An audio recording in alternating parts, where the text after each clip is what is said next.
Have you ever reached a point in life where nothing looked completely ruined from the outside, and yet inwardly, it felt as though something essential was quietly collapsing? Have you ever noticed that the things which once gave you direction suddenly seem empty?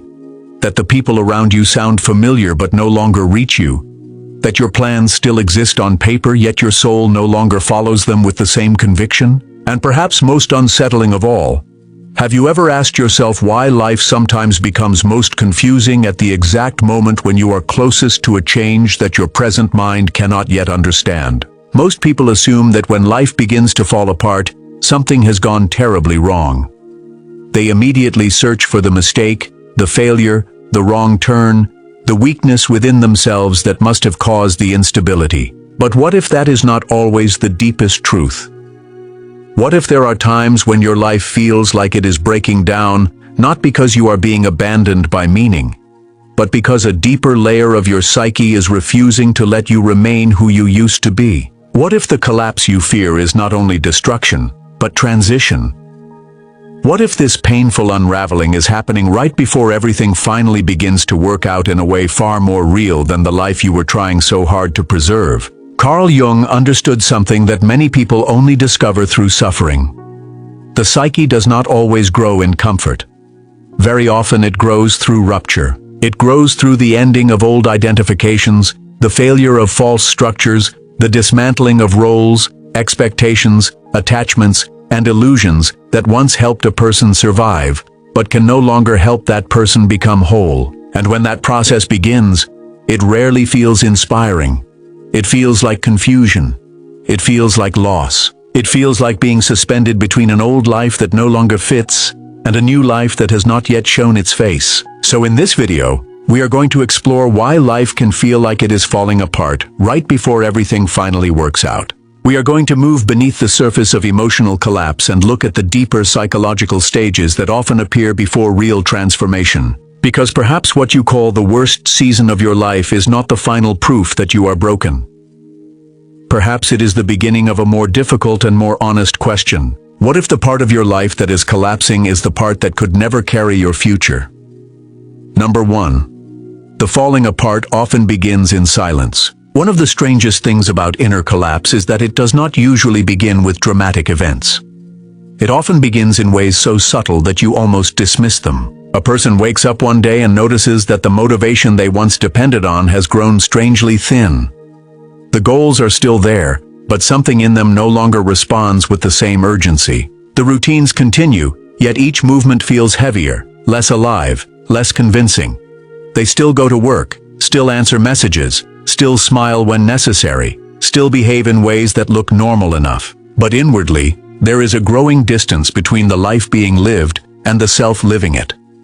This is why so many people feel guilty during periods like this. They look at their circumstances and think, why do I feel so unsettled when everything is technically still functioning? Why does my soul feel tired when the outer structure of my life has not yet fully collapsed? Why do I feel restless, numb, or emotionally fragile without being able to point to one clear disaster? And because they cannot easily justify their pain, they begin to mistrust it. They call themselves ungrateful. They accuse themselves of being weak. They try to silence the inner signal before it becomes too loud to ignore. But the psyche often speaks this way at first. It does not always announce change with lightning. Sometimes it whispers through subtle disconnection. The music that once moved you begins to sound distant. The ambition that once drove you begins to taste hollow. The conversations that once reassured you leave you feeling strangely alone. Your outer life may still be standing, yet your inner participation in it has already begun to withdraw, and when that happens, it is easy to panic. But the panic usually comes from misunderstanding the process. You think your life is losing meaning, when in reality your psyche may be withdrawing meaning from what is no longer true. There is a painful difference between something being difficult and something being dead within you. Many people spend years trying to force energy back into lives that their soul has already outgrown. They assume the answer is more discipline, more positivity, more gratitude, more effort. And sometimes effort is needed. But there are other times when the problem is not a lack of effort. The problem is that the structure itself no longer belongs to the person you are becoming. Imagine a tree whose roots have outgrown the pot that once held it. From the outside, the pot still seems intact. But beneath the surface, the roots are pressing against its limits. If someone only looked at the visible form, they might say nothing is wrong. Yet the pressure is already building. The tree is not failing because it is weak. It is suffering because it can no longer continue growing inside a container that has become too small for its life. Human beings are not so different. Many breakdowns begin when the old container of identity can no longer hold the expanding inner life. A man once wrote to me that for years he had built his identity around being dependable, productive, and emotionally composed. Everyone knew him as someone who could handle anything. He was the one who solved problems, kept the peace, stayed reasonable, stayed useful, stayed strong. And at first, that identity gave him purpose. It made him feel necessary. It helped him feel worthy. But after many years, he began waking up with a heaviness he could not explain. Nothing terrible had happened. Yet he felt increasingly unable to care about the very life he had worked so hard to maintain. He said the strangest part was this. The more he forced himself to continue being the same person, the more exhausted and unreal he felt. That is how inner collapse often begins. Not with obvious catastrophe, but with the unbearable strain of remaining what you are no longer meant to be. Carl Jung would have recognized this as more than burnout. He understood that the human personality contains layers, and that one of the most important among them is the persona, the social self, the face we build in order to function within the world. The persona is not evil. It is necessary. Without it, no one could navigate relationships, work, or society. But the persona becomes dangerous when a person mistakes it for the whole self, because then life is no longer being lived from inner truth.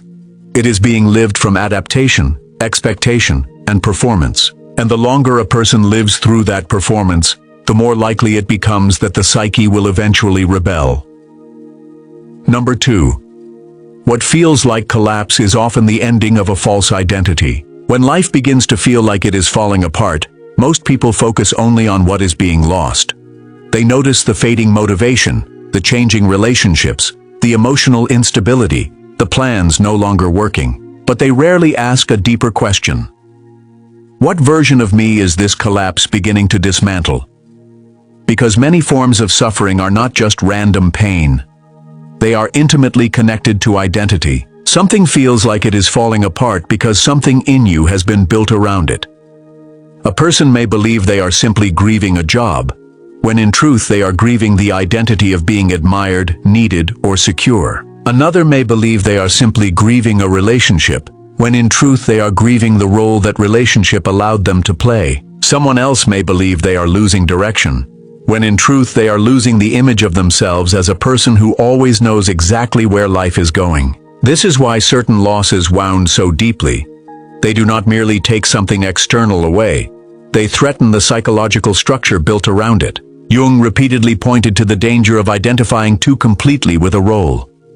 The role of the helper, the achiever, the good one, the strong one, the one who is always chosen, the one who never fails, the one who is spiritual, mature, calm, generous, indispensable.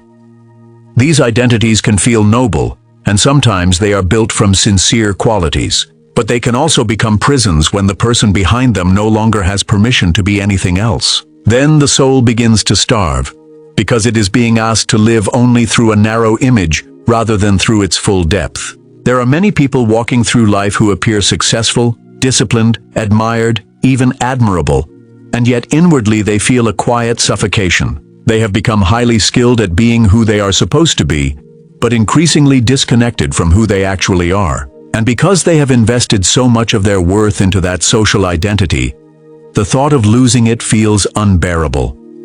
So they keep performing, they keep smiling, they keep appearing stable, they keep chasing old goals long after those goals have stopped carrying living meaning.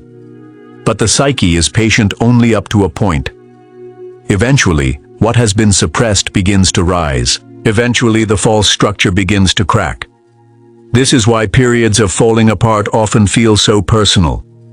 It is not only that things are changing, It is that the very self you used to rely on is no longer holding together in the same way.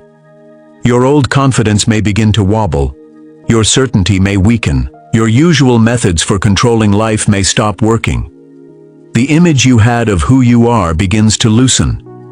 And because the ego does not like uncertainty, it immediately interprets this as danger. But from a deeper perspective, it may be an invitation. Imagine a house that has been beautifully painted on the outside, but whose foundation has been neglected for years. The owner becomes deeply attached to the appearance of the house. Visitors compliment it. Neighbors admire it. It has become part of the owner's identity. But eventually the foundation begins to shift. Cracks appear. The floors become unstable. Suddenly, the very home that once gave security starts producing fear. Now, if the owner cares only about appearances, they may rush to cover the cracks, repaint the walls, and pretend nothing serious is happening. But the wiser response would be far more painful. It would involve admitting that what looks fine is no longer sound, and that some dismantling must occur before real stability can return. The psyche often works exactly this way. It does not always preserve the structure you have grown attached to. Sometimes it undermines that structure precisely because deeper integrity is trying to emerge. And this is one of the hardest truths to accept. There are times when your life starts feeling unbearable because the version of you holding it together has reached its limit. Not because you are cursed, not because you have ruined everything, but because a self that was built for survival is no longer sufficient for the life that is asking to be born. Number 3. One of the first signs is that what once motivated you stops working. Perhaps one of the most frightening experiences in adulthood is not failure itself, but the sudden inability to care in the same way you once did. A person can survive many difficulties as long as they still feel driven.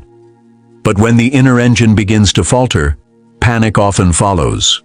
You sit before the same goals, the same responsibilities, the same unfinished plans, and yet something in you has gone quiet. The effort feels unnatural. The enthusiasm feels manufactured. The dream you once chased with urgency now feels strangely distant.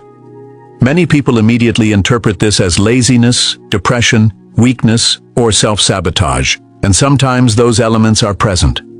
But not always. There are moments when the loss of motivation has a deeper meaning. Jung would have understood that psychic energy does not remain equally invested in all things forever. Libido, in the psychological sense, moves.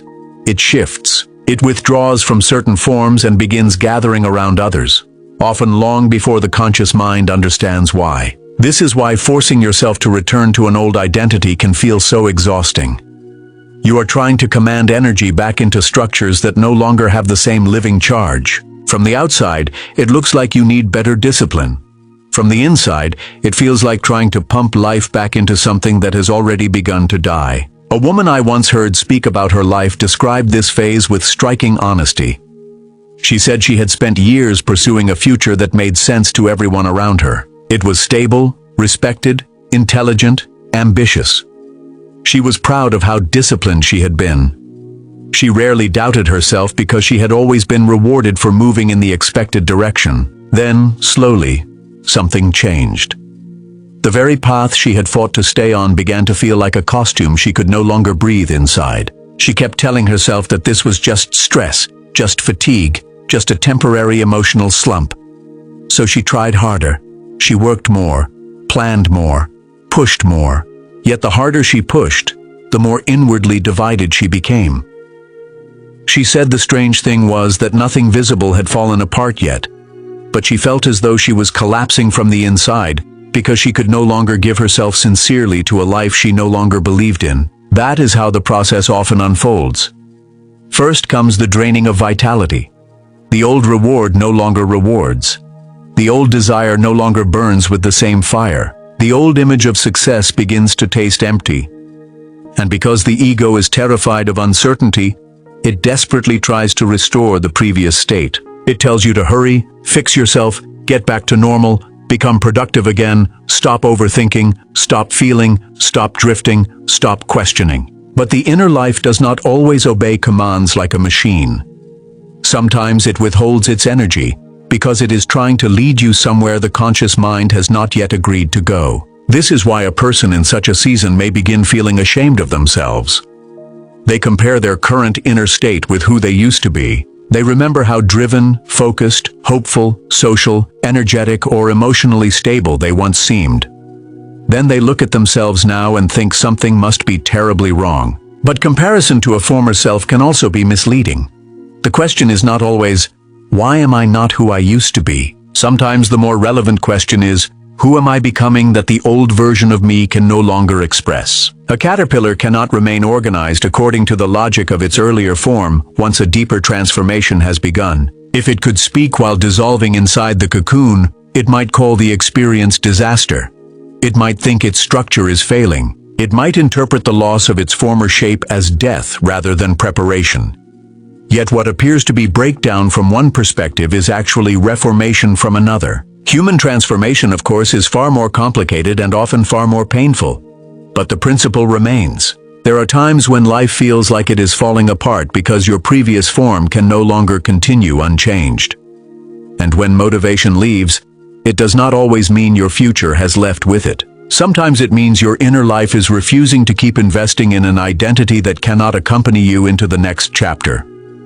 But the unraveling does not stop with motivation. In many cases, the next sign is even more unsettling, because it begins to affect your place among other people.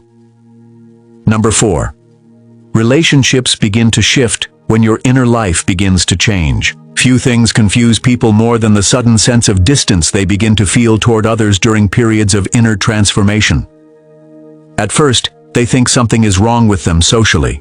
They wonder why certain conversations feel heavier, why they no longer enjoy the same company in the same way, why some connections now leave them tired instead of nourished. There may be people they still care about deeply, yet being around them begins to feel strangely difficult. The individual cannot always explain it, which makes the experience even more distressing. They start asking, why do I feel disconnected from those who once felt familiar? Why do I need more space? Why does ordinary interaction suddenly feel so draining? What many fail to recognize is that relationships are not sustained only by affection. Very often they are also sustained by roles. And when your inner life begins to change, the role you once played inside certain relationships may begin to loosen. The agreeable one may stop agreeing. The constantly available one may begin pulling back. The one who made others feel secure by remaining predictable may become harder to define. And because the relationship was partly organized around the old role, tension begins to appear. This does not automatically mean the relationship was fake. It means something within the relationship may have depended on a version of you that can no longer be maintained in the same way. A person who has spent years avoiding conflict in order to be loved may find that as they become more honest, others accuse them of becoming cold or difficult. Someone who has always offered emotional labor without boundaries may discover that when they begin protecting their energy, certain people feel offended or abandoned. Another may notice that old friendships no longer feel alive because those friendships were built around mutual avoidance, performance, gossip, or the silent agreement to never speak from real depth. Such shifts are deeply painful because they can make a person feel guilty for changing. The world often praises growth in theory, but in practice many people are comfortable only with the version of you that helps them remain comfortable. So when your psyche begins to reclaim energy from the old performance, the people around you may not always understand what is happening. Some may say you are distant. Some may say you are too sensitive. Some may say you have changed. And in one sense, they are right. You have changed. Or perhaps more accurately, the adaptation that once kept you acceptable is beginning to weaken, and that makes others uneasy. Jung knew that individuation, the process of becoming more fully oneself, almost always creates friction. Not because authenticity is cruel, but because it disturbs arrangements that were built around your silence, your predictability, or your willingness to remain small. It asks you to stop living entirely through borrowed expectations. It asks you to enter a more honest relationship with yourself. And that honesty often reveals just how many connections depended upon compromise, denial, or quiet self-abandonment. A man once described how he began losing interest in the social circle he had maintained for years. These were not terrible people. He did not hate them, but each time he sat with them, he felt an increasing hollowness. The conversations revolved around appearances, shallow victories, silent competition, and the constant need to seem impressive. For a long time he had fit in because he shared that same hunger. But after a painful season in his life, something in him changed. The same conversations that once made him feel included now made him feel strangely absent from himself. He said the loneliness of withdrawing was real, but even more painful was pretending he still belonged where his soul had already become quiet. This is one of the hidden sorrows of falling apart. Sometimes you do not merely lose certainty. You also lose compatibility with ways of relating that once gave you identity. And yet, difficult as it is, this stage often carries a hidden mercy. When relationships begin to shift, they reveal what has been real, what has been conditional, what has supported mutual growth, and what has merely maintained an old version of you. Some people will not follow you into deeper honesty because your honesty removes the role they needed you to keep playing. Others will surprise you by meeting you with more truth. Still others will fade naturally because their season in your life has ended. The pain of this can be sharp, but it is not meaningless. Very often, life feels like it is falling apart because the emotional architecture built around your old identity is being rearranged. And before the next chapter can hold together, certain attachments must be tested. Number 5. Life begins closing doors you were too afraid to close yourself. There is a phase in many transformations when inner discomfort is no longer enough. You have received the signals. You have felt the exhaustion. You have noticed the disconnection. You have known, perhaps for months or even years, that something is no longer right. And still, you remain. You remain because the familiar pain feels safer than the unknown future. You remain because leaving would disappoint people. You remain because you have invested too much time. You remain because you are waiting for certainty, and certainty rarely arrives before the decision that creates it. Then life begins to move in ways you did not choose. The opportunity disappears. The relationship ends. The position is taken away. The plan fails at the last moment. The person you depended upon withdraws. The door you believed would remain open suddenly closes, and because you did not consciously choose the ending, it feels like rejection. It feels like punishment. It feels as though reality itself has turned against you. But sometimes the outer event is forcing you to confront what the inner life has already known. This does not mean every loss is secretly a gift, or that every painful event should be romanticized. Some losses are simply tragic. Some circumstances are unfair. Some wounds require grief, support, time, and practical action. Yet even when suffering is not chosen and cannot be neatly explained, it can still expose truths that comfort allowed you to avoid. It can reveal where your identity had become dependent, where your hope had become attached to one outcome, where fear had kept you loyal to what was slowly diminishing you. Jung believed that what remains unconscious often appears in life as fate. In simple terms, what you refuse to face within yourself may continue returning through circumstances, patterns, and relationships until you can no longer avoid seeing it. The person who never confronts their fear of abandonment may repeatedly build their life around people who keep them uncertain. The person who never questions their need for approval may repeatedly choose paths that look admirable but feel lifeless. The person who never admits that a chapter has ended may experience increasingly painful events that make continuation impossible. Again, this does not mean you consciously caused every hardship. It means that the meaning of an event is not always limited to the event itself. Sometimes a closed door becomes the place where an unconscious pattern is finally made visible. Imagine standing in a long corridor with many doors. You become obsessed with one particular door because behind it lies the future you have imagined. You knock. You wait. You bargain. You blame yourself. You return again and again. Because your attention is fixed on that one entrance, you do not notice that the entire corridor is changing. You do not notice the other doors. You do not notice that the room you wanted belongs to an identity you have already begun to outgrow. You see only rejection. But the deeper psyche sees the whole corridor. A woman once spent years trying to save a relationship that had gradually become a place of constant uncertainty. She believed that if she became more patient, more understanding, more attractive, less demanding, more forgiving, then eventually the relationship would become what she had hoped. Each disappointment made her work harder. Each withdrawal made her question herself more deeply. She called this loyalty, but beneath that loyalty was a terror she could barely admit. Without this relationship, she did not know who she was. When it finally ended, she did not experience freedom. She experienced collapse. She could not sleep. She could not imagine the future. She felt as though years of her life had been wasted, and the world had removed the one thing she needed in order to be complete. But over time, a difficult realization emerged. She had not only been fighting for love, she had been fighting to preserve an identity built around being chosen by someone who kept withholding certainty. The ending did not merely remove a person. It exposed the wound that had made such a relationship feel necessary. That is why certain endings feel larger than the event itself. They uncover the hidden agreement beneath it. They force you to see what you were receiving psychologically from the struggle, even when the struggle was hurting you. Sometimes people remain attached to impossible situations because hope itself has become part of their identity. They are not only waiting for the outcome, they are proving that they are loyal, strong, patient, faithful, or worthy.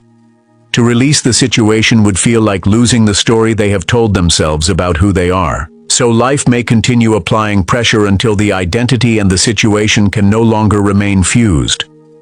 When this happens, you may ask, why is everything being taken from me at once? Why did this door close after I gave it so much of myself? Why did the plan fail when I was finally ready? There may be no immediate answer, but one question can begin changing the way you meet the loss.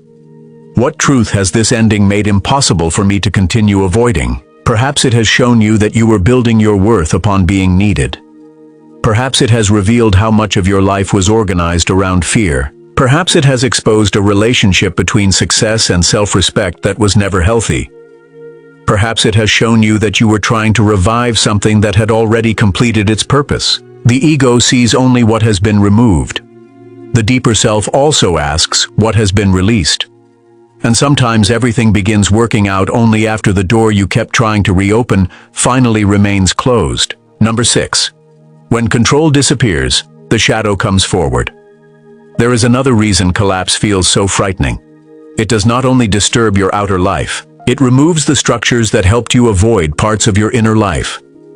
As long as you are busy, admired, needed, distracted, or constantly moving toward the next goal, many emotions can remain hidden. You may believe you are peaceful when you are simply occupied. You may believe you have healed when the wound has not recently been touched. You may believe you are confident because the world is currently confirming the identity you want to hold. But when the structure collapses, the hidden material begins to rise. Anger appears where you thought there was only patience. Jealousy appears where you thought there was only admiration.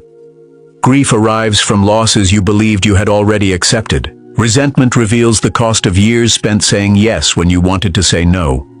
Shame begins speaking in the silence. Fear becomes louder because the routines that kept it contained are no longer functioning. This is the shadow. The shadow is not simply everything dark or evil within a person. It contains the qualities, emotions, needs, impulses, and potentials that the conscious personality has refused to recognize. Some parts are painful. Others are powerful. A person who identifies as endlessly kind may push healthy anger into the shadow. A person who survives by being strong may exile vulnerability. A person who believes they must remain humble may suppress ambition. A person who is always responsible may bury the desire to rest, play, risk, create, or leave. The shadow forms wherever the personality says, "This cannot be me." During stable periods, the persona can keep these rejected parts at a distance. But when life falls apart, the boundary weakens. The person may feel as though they are becoming someone worse. They may be shocked by the intensity of their emotions. They may say, "I do not recognize myself anymore." But often what has appeared is not a new darkness. It is old material that no longer agrees to remain unseen. This is one reason the most difficult seasons can feel psychologically chaotic. You are not only grieving what happened, you are encountering everything the old life helped you avoid. A man who had always defined himself through control lost the business that had given him status and certainty. At first, he focused entirely on the practical crisis. He blamed the market, his partners, his timing, and himself. But beneath the financial fear was something far older. Without the business, he felt worthless. Without people asking for his decisions, he felt invisible. Without the title, he did not know how to meet his own family, his friends, or even his reflection. Then anger began pouring out of him. He was angry at those who had succeeded, angry at the people who offered advice, angry at his wife for seeing his fear, angry at himself for needing anyone. He had spent decades presenting strength, and now every vulnerable feeling he had denied returned at once. He thought the crisis had changed him into an angry man. In truth, the crisis had removed the structure that allowed him to avoid the anger already buried beneath his performance. Jung understood that there can be no wholeness without a confrontation with the shadow. Yet confrontation does not mean surrendering blindly to every impulse. It means becoming conscious of what is present, taking responsibility for it, and discovering what truth or energy is hidden beneath it. Anger may reveal a boundary that has been violated. Envy may reveal a neglected desire. Grief may reveal love that was never given expression. Resentment may reveal the price of self-abandonment. Fear may reveal how much of your identity depended upon certainty. Even shame, painful as it is, can point toward the places where you learned to reject parts of your own humanity. What you do with these emotions matters. They should not be used to harm yourself or others. They should not be turned into excuses for cruelty. But neither should they be forced back into darkness simply because they disturb the image you prefer. The task is to listen without becoming possessed, to feel without becoming defined, and to ask what each emotion is trying to make conscious. This is not easy. Most people want transformation without this encounter. They want the new chapter, the restored confidence, the meaningful relationship, the renewed purpose. But they do not want to meet the rage, grief, fear, dependency, pride, or vulnerability that the previous chapter kept hidden. Yet the life that finally works out cannot be built securely upon emotions that must remain denied. The shadow does not appear to ruin your transformation. It appears because transformation has made continued denial impossible. This is why a collapse can initially make you feel less spiritual, less stable, less mature, or less certain. The old personality had clear rules. It knew what to show and what to hide. But once the unconscious begins opening, the inner world becomes more complicated. Contradictions appear. You discover that you can love someone and still feel anger toward them. You can be grateful and still want change. You can forgive and still require distance. You can be strong and still need support.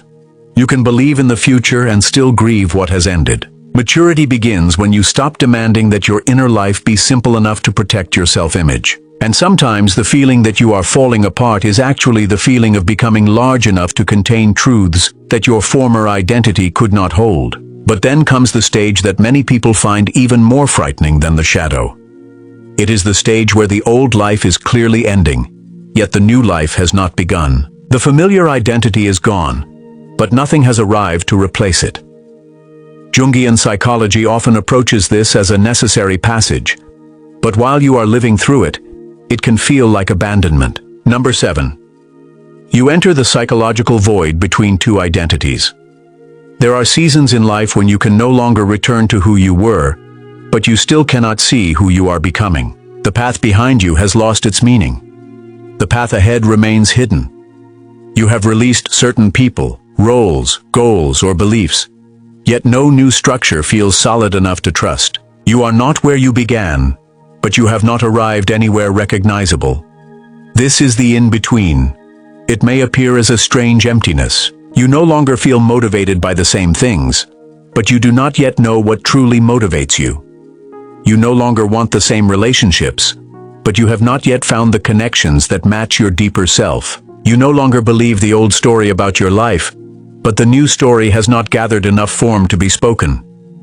The ego finds this almost unbearable because it depends upon definition. It wants to know who you are, what you are doing, where you are going, how long the process will take, and what result will prove that the suffering was worth it. The void answers none of these questions.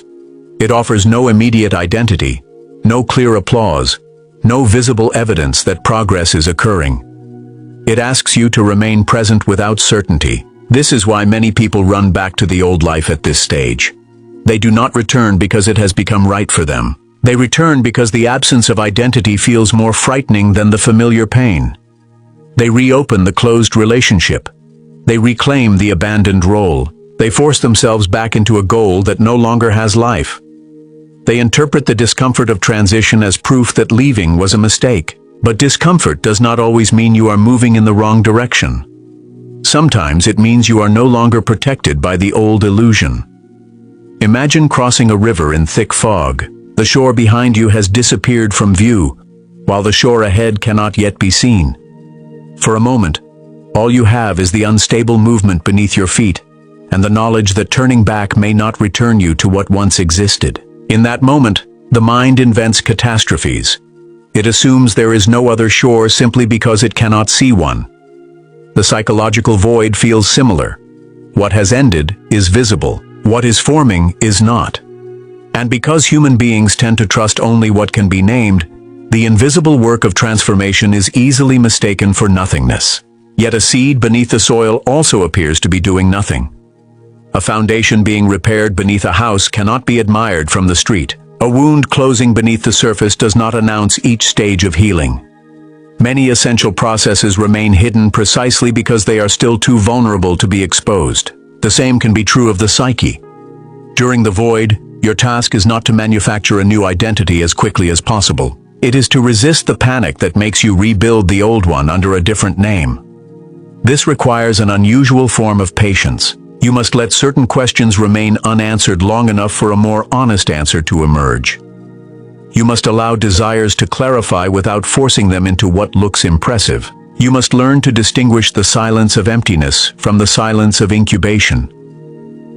A woman who had spent most of her adult life moving from one serious relationship directly into another described the void after her final breakup as the most frightening year she had ever lived. She had always understood herself through partnership. She knew how to be wanted, needed, chosen, disappointed, reconciled, and attached. But she did not know how to exist without constantly reading herself through another person's attention. When the relationship ended, she expected grief. What she did not expect was the disappearance of identity. Weekends felt endless. Evenings felt unnatural. She would reach for her phone not because she had something to say, but because silence made her feel unreal. Several times she nearly returned to the relationship, not because the problems had changed, but because being known unhappily seemed safer than not knowing herself at all. Slowly, however, another kind of life began to form. She started noticing preferences she had always adjusted to suit someone else. She discovered how much of her schedule had been organized around avoiding solitude. She began recognizing the difference between loneliness and the discomfort of finally meeting herself. Nothing dramatic happened. There was no sudden moment when everything became perfect.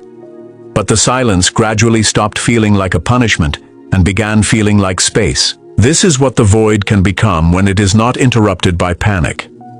It becomes the place where borrowed identities lose their authority and quieter truths begin gathering strength. Still, while you are inside it, the process can feel overwhelming. The mind does not easily trust hidden growth. It wants visible progress, immediate answers, and a clear sign that the suffering is leading somewhere. When none of that appears, the void can begin to feel like proof that life has forgotten you. But this is often the moment when something essential is being reorganized beneath awareness. Number 8. The silence is not always abandonment. Sometimes it is preparation. When the outer world grows quiet, people often assume they have been left behind. Messages become less frequent. Opportunities seem delayed. Plans stop moving. The excitement that once surrounded certain goals disappears. Even spiritual reassurance may feel distant. You look around and see others advancing, celebrating, arriving, while your own life appears to be standing still. This is where comparison becomes dangerous. Comparison takes an invisible process and judges it by visible outcomes. It looks at someone else's harvest and uses it to condemn your season of roots. It sees another person's open door and interprets your closed one as failure. It ignores the fact that two lives can be moving toward entirely different forms of fulfillment, according to entirely different rhythms. Jung believed that the development of the personality could not be reduced to a universal timetable. Individuation is not a race toward a socially approved finish line. It is a gradual encounter with the unique pattern of one's own being. Yet the collective constantly pressures people to mature, succeed, marry, earn, heal, awaken, and become certain according to schedules that may have little relationship to their inner reality. So when your life becomes quiet, you may not only feel lonely, you may feel ashamed. You may wonder why nothing seems to be happening for you, why the relationship has not arrived, why the work has not opened, why the clarity remains absent, why your effort has not yet become evidence. You may begin to believe that delay means denial, and that silence means you have somehow missed your chance. But many of the most profound transformations are quiet precisely because they are not performances. A forest does not announce the movement of sap beneath its bark. The ground does not applaud the seed for splitting open in darkness. A house being rebuilt from the foundation may look worse before it becomes safer. Walls are removed. Rooms are exposed. Dust fills the air. To someone who arrives in the middle of the work, the structure may look ruined. Only the builder understands that disorder has appeared because a more stable design is being created. Your inner life can pass through a similar stage. Old beliefs are being questioned. Emotional patterns are losing their grip. Attachments are being reevaluated. Desires are separating from expectations. Boundaries are forming where fear once ruled. None of this may produce immediate external success. In fact, it may temporarily reduce your productivity, social certainty, or sense of direction. Yet inwardly, something may be becoming more truthful than it has ever been. This is why you must be careful not to judge reconstruction too early. There was a period in the life of a teacher I once knew when nearly everything that had defined him became unstable. The institution where he had worked for years reorganized, and the position he had believed would carry him into retirement disappeared. At almost the same time, his children left home, an old friendship ended, and his marriage entered a season of painful honesty. He said that every mirror through which he had recognized himself seemed to crack at once. For months, nothing new replaced what had been lost. He applied for work and received silence. He tried to restore old relationships and discovered they could not return to their earlier form. He attempted to remain optimistic, but optimism began to feel like another performance. Eventually, he stopped trying to make the season look meaningful before he had actually understood it. That was when the deeper work began. He started walking each morning without headphones. He wrote down the thoughts he had always postponed. He noticed how much of his worth had depended upon being respected professionally. He realized that he had used usefulness to avoid vulnerability and achievement to avoid the fear that he might be ordinary. These discoveries did not immediately solve his practical problems, but they changed the person who would eventually solve them. Months later, he began teaching in a completely different setting, with fewer people, less status, and more direct human connection. From the outside, the new work looked smaller than the life he had lost. Yet he described it as the first work he had done in decades that did not require him to abandon himself. Everything had not worked out by restoring the old structure. It had worked out by changing the person who believed the old structure was necessary. This is a crucial distinction. When people hear that everything will work out, they often imagine the return of what disappeared. They imagine the old relationship finally becoming secure, the rejected opportunity returning, the lost status being restored, the exact future they pictured appearing after all. Sometimes life does restore what was lost, but often the deeper resolution is different. The psyche does not simply return you to the same place with fewer problems. It changes your relationship to the place itself. You may discover that the door you wanted would have required continued self-betrayal. You may recognize that the person you begged to keep was connected to a wound, not only to love. You may realize that the success you chased was built around proving something to people whose approval never gave you peace. You may find that what looked like delay was giving you time to become capable of receiving something without destroying yourself inside it. The silence, then, was not empty. It was preventing you from rushing into the next structure with the same unconscious patterns that damaged the last one. And this is why transformation sometimes takes longer than the ego considers reasonable. The outer situation is not the only thing changing. The one who enters it must also change. If a person receives a new relationship while still governed by the same fear of abandonment, they may recreate the old suffering with a different face. If they receive greater success while still believing worth depends upon achievement, the success may enlarge the prison. If they gain influence while remaining unconscious of their need for control, the influence may strengthen the shadow rather than serve the self. So the quiet period has a purpose. It slows the movement long enough for consciousness to catch up with desire.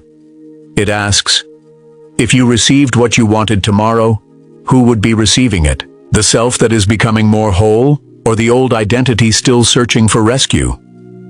This question can feel uncomfortable, but it is deeply freeing. It shifts attention from when will life finally give me something, to what is life asking me to understand before I meet what comes next. And once this question becomes sincere, the void begins changing. It is no longer merely a waiting room. It becomes a workshop. If you are currently standing between a life that has ended and a life that has not yet revealed itself, write these words in the comments. I will not return to what broke me. Not as a dramatic promise, not as a declaration that you feel no grief, but as a reminder that uncertainty is not a reason to rebuild the same prison, because the next stage begins only when you stop forcing the old life to return. Number 9. The turning point arrives when you stop asking how to get everything back. During the first phase of collapse, the mind usually has one goal: restoration. It wants the former motivation, the former relationship, the former identity, the former certainty. It wants to wake up and feel normal again. It measures healing by how closely life resembles what existed before the disruption. This is understandable. The familiar offers psychological safety, even when it was painful. We know how to suffer inside what we recognize. The unknown offers no such map, so people spend enormous energy trying to reverse the process. They revisit conversations, search for the exact mistake, negotiate with closed doors, recreate old routines, and repeatedly ask what they can do to become the person they used to be. But there comes a moment when a different question must be allowed to emerge. What if returning is not the purpose? What if the collapse did not interrupt your real life, but interrupted the life that was keeping the real one from beginning? This is where surrender enters. Surrender is frequently misunderstood as passivity, defeat, or the refusal to take action. But psychologically, surrender means ending the war against what has already become true. It means acknowledging that something has changed, that a chapter has completed, that an identity no longer fits, or that an outcome cannot be forced without violating your own reality. Surrender does not say that the loss was fair. It does not say that you must approve of what happened. It does not require you to abandon responsibility, hope, boundaries, or practical effort. It simply ends the exhausting attempt to make reality return to a form it has already left. There is a peculiar suffering created not by the ending itself, but by the refusal to admit that the ending has occurred. A person can remain emotionally tied to a former life for years because their body has moved forward while their imagination remains behind. They continue speaking inwardly to someone who is gone. They continue preparing for an opportunity that has closed. They continue organizing decisions around the possibility that the old structure might return. As a result, they are never fully present in the life that actually exists. The psyche cannot invest completely in a new direction, while so much energy is being used to resurrect the old one. This is why acceptance often feels like betrayal at first. If you accept that the relationship is over, did the love mean nothing? If you accept that the dream has changed, did the years of effort become wasted? If you accept that you are no longer the person you were, does that mean the former self was false? No. Acceptance does not erase meaning. It releases meaning from the demand that it must continue forever. A relationship can be real and still end. A dream can guide you for years and still complete its purpose. An identity can protect you during one season and become restrictive in another. The fact that something is no longer right does not prove that it was always wrong. This is one of the gentlest truths a person can learn. You do not have to hate the old chapter in order to stop living inside it. A woman named Elena had built a small business from nothing. For 12 years, it was the center of her life. It gave her independence, pride, recognition, and a reason to wake up with urgency. When the business began failing, she treated the decline as a personal enemy. She borrowed more money, worked longer hours, ignored her health, and refused to imagine any identity beyond being the person who saved what she had created. Her persistence looked admirable from the outside, but inwardly, it was becoming destructive. She was no longer fighting because the work remained alive. She was fighting because allowing it to end would force her to meet a terrifying question. Who am I if I am not the woman who made this succeed? Eventually, circumstances made continuation impossible. She closed the business and entered a period of grief so deep that even ordinary mornings felt humiliating. She avoided former customers because she imagined they saw her as a failure. She stopped speaking to friends who tried to reassure her because their optimism felt like a refusal to understand what had died. For a long time, she kept every object from the business exactly where it had been. Boxes, signs, documents, old products. Her home became a museum of an identity she could not release. Then, one afternoon, she began sorting through the objects. Not because she had stopped caring, but because she finally understood that preserving every trace was keeping her in a conversation with a life that could no longer answer. She cried while discarding things. She kept a few objects that carried real meaning. She thanked the business, in her own way, for the person it had helped her become, and then she allowed the room to become empty. That empty room frightened her. But it also became the first physical space in years that was not already assigned to her former identity. Months later, she began helping other small business owners understand the emotional side of failure, transition, and closure. It was not the future she had imagined. It did not restore the company, but it transformed the experience from a private humiliation into a form of wisdom she could share without pretending the loss had been easy. The surrender did not give her the old life back. It gave her back the energy that had been trapped in resisting its ending. This is what happens when the question changes from how do I recover everything I lost, to what can now become possible because I no longer have to keep holding together what has already ended. The answer may not arrive immediately, but the psyche begins to breathe differently. Grief becomes cleaner when it is no longer mixed with constant bargaining. Solitude becomes less threatening when it is no longer treated as a temporary failure. Decisions become clearer when they are not required to recreate the past. Even pain changes quality. It is still pain, but it begins moving instead of circling. This is the first sign that reconstruction has begun. Number 10. Inner reconstruction starts before your circumstances improve. Many people believe they will know life is working out when external evidence appears. The offer arrives. The relationship becomes secure. The money returns. The conflict resolves. The new direction becomes obvious. Until then, they assume nothing meaningful has changed. But inner reconstruction often begins long before the outer world reflects it. It begins in small moments that are easy to overlook. You stop sending the message you know will reopen the same wound. You rest without explaining yourself. You admit that a goal no longer belongs to you. You notice an old trigger and choose not to obey it. You allow someone to misunderstand you without rushing to repair their image of you. You spend an evening alone and discover that the silence does not destroy you. These moments may appear insignificant, but psychologically they are enormous. They reveal that your center of gravity is beginning to move inward. For years, perhaps your choices were organized around reaction. You acted to avoid rejection, gain approval, restore certainty, prove value, silence fear, or prevent others from leaving. Now a small space appears between the feeling and the action. Inside that space, another possibility becomes available. You can choose. This is where genuine power returns, not as control over every outcome, but as participation in your own life. Jung's understanding of psychological maturity was not based upon becoming invulnerable. It involved becoming more conscious of the forces moving within you so that they no longer rule from the darkness. A conscious person still feels fear, longing, anger, and grief. But these experiences are no longer automatically converted into the same unconscious decisions. The person who fears abandonment may still feel panic when someone withdraws, yet they no longer abandon themselves in order to force the person back. The person who fears failure may still feel shame after a setback, yet they no longer build their entire worth around appearing successful. The person who longs for approval may still notice the desire to be praised, yet they can act from conviction even when no applause follows.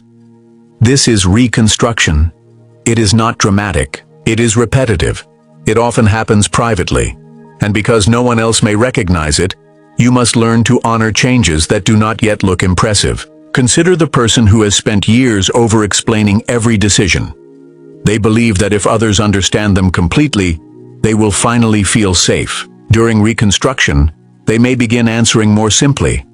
They may say, "This is what I have decided," without presenting an entire courtroom of evidence. Their voice may tremble. Guilt may follow, but they do not immediately reverse themselves. From the outside, this is a small conversation. From the inside, an old psychological order has been challenged. Or consider someone who has always chased people after conflict. Silence activates a terror so strong that they apologize even when they have done nothing wrong, simply to restore contact. One day, the familiar panic appears, but they remain still. They examine what happened. They take responsibility for what is truly theirs, but they refuse to purchase connection with self-erasure. Again, the outer world may not celebrate this. The other person may even leave. Yet something has worked out at a deeper level because the individual no longer loses themselves in order to prevent loss. This is why you should not measure transformation only by what stays. Sometimes growth is revealed by what you are finally willing to let leave. A man named Daniel discovered this after years of trying to earn affection from a distant father. Even as an adult, every achievement carried a hidden audience. He chose work his father respected, spoke about success in ways designed to impress him, and felt strangely empty whenever praise did not arrive. When his career collapsed, Daniel believed he had lost his final chance to become worthy in his father's eyes. During therapy and long periods of reflection, he began seeing that his ambition had never been purely his own. It contained real talent and desire, but it had been organized around an old emotional bargain. If I become exceptional enough, perhaps I will finally be loved without distance. The career loss forced this bargain into consciousness. At first, he felt as though his future had been destroyed. But slowly, he began making decisions without imagining his father's reaction. The choices were modest. He returned to a form of work he had once dismissed as unimpressive. He spent more time with his own children. He stopped turning every conversation into a report of progress. And one day, he noticed that he had made an important decision without mentally rehearsing how he would justify it. And this became the first quiet proof that another life was beginning to unfold within him. The outer circumstances had not yet become easy. His income was uncertain. His confidence was still rebuilding. His father had not suddenly transformed into the emotionally available man Daniel had always wanted. Yet something fundamental had changed. Daniel was no longer arranging his entire life around the hope that another person would finally confirm his worth. This is how inner reconstruction often announces itself, not through fireworks, but through the quiet disappearance of old compulsions. You notice that you no longer feel the same urgency to prove yourself. You can tolerate uncertainty without immediately creating chaos to escape it. You begin to prefer honest discomfort over familiar self-betrayal. And although the world may not yet reward these changes, the psyche recognizes them as movement toward wholeness. There are several signs that this reconstruction has already begun, even if your life still appears unfinished. The first sign is that you stop chasing what withdraws from you. This does not mean you become cold or indifferent. It means you begin recognizing the difference between love and pursuit, between commitment and self-abandonment, between making an honest effort and repeatedly trying to convince someone to value what they have chosen not to value. For a long time, you may have interpreted withdrawal as a command to work harder. Someone became distant, and you became more available. Someone questioned your worth, and you began performing. Someone withheld reassurance, and you offered more of yourself in the hope of earning security. But reconstruction changes the question. Instead of asking, "How do I make them stay?" you begin asking, "What happens to me when I keep begging for a place where I am not being met?"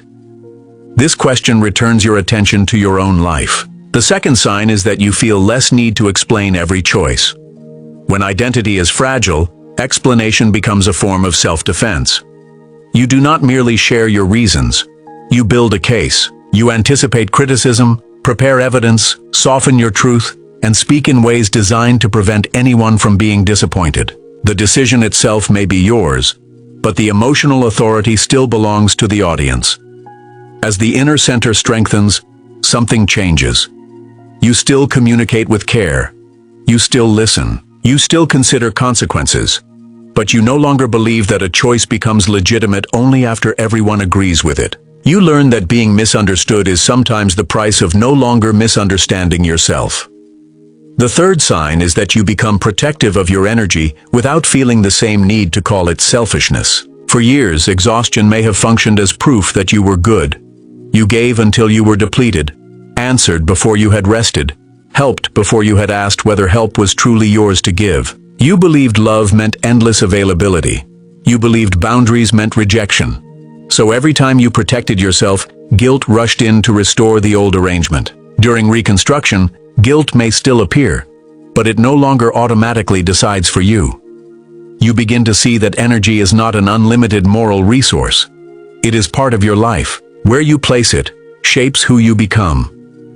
If all of it is spent maintaining roles, pleasing others, and repairing situations that continually injure you, there is nothing left for the work, relationships, and inner development that actually belong to you. The fourth sign is that small, authentic choices begin to feel more satisfying than impressive achievements. This can be deeply confusing because the collective teaches people to value what can be displayed. A title, a promotion, an admired relationship, a visible transformation, a dramatic success. But when the psyche begins moving toward truth, quieter choices take on a new meaning. You choose the work that feels alive rather than the work that looks important. You spend time with someone who allows honesty rather than someone who improves your image. You create something because it matters to you, even if no one applauds. These choices may look smaller from the outside. Inwardly, they restore dignity. The fifth sign is that you stop treating every loss as evidence that you are unworthy. Loss still hurts. Rejection still stings. Failure still creates disappointment. But the event no longer becomes a complete verdict on your existence. You begin to understand that not every closed door is a statement about your value. Some doors close because circumstances change. Some relationships end because the pattern has completed itself. Some efforts fail because the method was wrong, the timing was wrong, or the goal no longer belonged to you. This does not remove responsibility. It removes the unnecessary cruelty of turning every painful event into proof that something is fundamentally wrong with you. And the sixth sign is perhaps the most important. You begin to recognize meaning without forcing a false explanation. During collapse, people often rush to call everything a blessing because uncertainty is difficult to tolerate. They want to believe every loss happened for a precise reason. Every betrayal was secretly necessary. Every delay guarantees a reward. But genuine meaning is usually more humble. It does not deny pain. It does not pretend that every event was good. It asks what can be learned, integrated, changed, or created from what has happened. You may never know why a particular loss occurred, but you can still decide what kind of person will emerge in response to it. This is where the idea that everything will work out becomes psychologically mature. It does not mean the universe will rearrange every circumstance according to your preferred script. It means that even when life refuses your original plan, you can become conscious enough to create meaning, make different choices, receive new possibilities, and stop allowing one ending to define the whole future. Number 11. Everything working out may look different from what the old self expected. Most people imagine resolution as the fulfillment of the picture they already hold. They have a specific relationship in mind, a specific level of success, a particular timeline, a particular form of recognition. When they say, "I hope everything works out," what they often mean is, "I hope reality eventually agrees with the plan my present identity has already created." But what happens when the plan itself was built from fear, comparison, or an incomplete understanding of who you are? Then getting exactly what you wanted may not be the same as life working out. A person can receive the promotion and become more deeply trapped in a life they hate. They can win the relationship and spend years trying to keep themselves small enough to remain chosen. They can gain the recognition they chased and discover that applause cannot repair the wound that made applause necessary. They can achieve every visible milestone and still feel that they have arrived in someone else's life. This is why the collapse of a plan can sometimes protect the deeper life. There was a young man named Marcus who believed from adolescence that he would become a well-known musician. He did not merely love music. He built his entire identity around the fantasy of being discovered. He imagined the admiration, the travel, the interviews, the proof that everyone who had overlooked him had been wrong. He worked intensely, and his talent was real. But beneath the talent was an old wound. As a child, Marcus had felt invisible in a family dominated by conflict. In his imagination, fame became more than success. It became a promise that one day no one would be able to ignore him. For years, he pursued opportunities with desperation. Every rejection felt like a return to childhood invisibility. Every small success produced temporary relief, followed by even greater hunger. Eventually, he signed an agreement he believed would change everything. Instead, the project collapsed through financial problems and conflict. The songs were never released. The people who had praised him disappeared. Marcus entered a period of despair so severe that he stopped making music entirely. He believed his life had failed because the future he had imagined was gone. But during the years that followed, he slowly returned to music in a different way. He began teaching teenagers at a community center. At first, he saw it as a temporary substitute for the career he had lost. Then he noticed something unexpected. When he helped a frightened student write their first song, he felt a kind of meaning that the fantasy of fame had never produced. Music became relationship, expression, and presence rather than proof. Marcus still performed. He still desired growth. But the desire no longer carried the same demand to repair his worth. He could create without turning every song into a trial of whether he deserved to exist. Did everything work out? Not according to the original image. He did not become the figure he had imagined. The failed opportunity did not magically return. Yet the deepest longing beneath the fantasy, the longing to be seen, to create, to connect, and to give form to what could not be spoken, found a more authentic expression. Sometimes life works out by giving you what you asked for. Sometimes it works out by revealing what you were truly asking for beneath the surface. You thought you wanted that particular person, but perhaps you wanted to feel chosen without having to abandon yourself. You thought you wanted the title, but perhaps you wanted to feel that your life mattered. You thought you wanted everyone to admire you, but perhaps you wanted freedom from the shame of feeling unseen. You thought you wanted the past restored, but perhaps you wanted the security you associated with it. When you identify the deeper need, the future becomes larger than one outcome. This does not mean you should stop desiring specific things. Desire gives direction. Goals organize effort. Love creates commitment. But psychological freedom begins when the meaning of your life is no longer held hostage by one door, one person, one timeline, or one image of success. The old self says, "It must happen this way, or my life has failed." The emerging self says, "This is what I desire, but I am willing to discover whether life is asking me to become more truthful than my current plan allows." That willingness is not weakness. It is the beginning of a more flexible and more conscious relationship with reality. Number 12. The collapse reveals what was controlling your life from beneath the surface.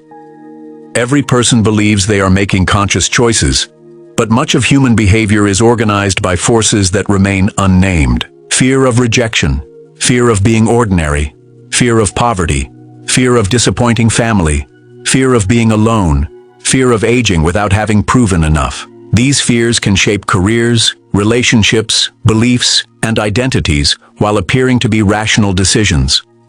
As long as life continues functioning, the hidden motive may remain invisible. Collapse exposes it. When the relationship ends, you discover whether you loved the person, depended upon the role, or both. When the career disappears, you discover how much of your worth was connected to status. When the plan fails, you discover whether the goal came from inner desire or from the need to outrun shame. When people stop applauding, you discover whether you still believe in the path when no one is watching. This exposure can feel brutal, but it is also clarifying. Jung believed that consciousness expands through confronting what the ego would prefer not to know. The ego wants to maintain a flattering story. It says, "I am doing this because I am loyal. I am striving because I am ambitious. I am staying because I am patient. I am helping because I am kind." Yet the unconscious may contain additional truths. Perhaps loyalty is mixed with fear of abandonment. Ambition is mixed with shame. Patience is mixed with avoidance. Kindness is mixed with the need to be indispensable. The presence of mixed motives does not make you false. It makes you human. The task is not to condemn yourself for complexity. It is to become conscious enough that hidden fear no longer drives the entire life while wearing the mask of virtue. A woman named Priya had always been praised for caring for everyone around her. She remembered birthdays, solved family problems, offered money, listened for hours, and rarely asked for anything in return. People described her as generous. She described herself the same way. Then a period of illness forced her to withdraw. For the first time, she could not be constantly available. Some people responded with care. Others became distant or irritated. Priya was devastated, not only because they disappointed her, but because without the role of helper she felt almost non-existent. In the silence, she began seeing that her generosity had been real, but it had also become a strategy. If she remained useful enough, perhaps no one would leave. If everyone needed her, she would never have to face the terror of being unwanted. So she gave beyond her capacity, and secretly hoped that sacrifice would guarantee love. The illness did not prove that her kindness was false. It revealed the bargain hidden within it. Once she saw the bargain, she could begin changing it. She could help without making help the price of belonging. She could receive without feeling ashamed. She could allow relationships to reveal whether affection remained when usefulness was absent. This is the kind of truth collapse brings forward. It removes the structure that allowed an unconscious pattern to look like identity. And once the pattern is seen, choice becomes possible. You may continue in the same career, but no longer use achievement to punish yourself. You may remain in the relationship, but stop purchasing peace with silence. You may continue caring for others, but include yourself within the circle of care. The outer form does not always have to disappear. Sometimes it is transformed because the hidden motive no longer controls it. This is why not every collapse leads to a completely different external life. Some lead to a different way of inhabiting the same life. The job may remain, but you stop making it the measure of your soul. The marriage may remain, but the performance ends and honest communication begins. The family role may remain, but boundaries replace resentment. The spiritual practice may remain, but it becomes a relationship with mystery rather than a way to avoid human pain. Everything begins to work out when the outer structure is no longer required to hide the inner truth. Number 13. You must learn to participate in the transformation. It is comforting to believe that transformation will happen automatically. That if you simply wait long enough, the new life will arrive fully formed. But inner change requires participation. The psyche may dismantle what is false, yet you must still make choices that support what is becoming true. This does not mean rushing into dramatic action. In fact, during unstable periods, impulsive decisions can create additional harm. Participation begins more quietly. It begins with attention. The first practice is to write down what no longer feels true, not what has become difficult. Difficulty alone does not mean something should end. Ask instead, what am I continuing only because I am afraid of the consequences of honesty? Which goals still contain living desire, and which survive only because I have already invested years in them? Which relationships allow me to be real, and which require constant performance? Which beliefs bring depth, and which merely protect me from uncertainty? Write without immediately forcing an answer. The purpose is not to produce a plan in one evening. It is to allow truths that have remained vague to become visible. The second practice is to separate genuine desire from social expectation. Imagine that no one would ever know what you chose. There would be no praise, no criticism, no visible proof, no opportunity to impress or disappoint. What would still matter to you? What work would still feel meaningful? What kind of relationship would still feel honest? What would you create, study, protect, or explore?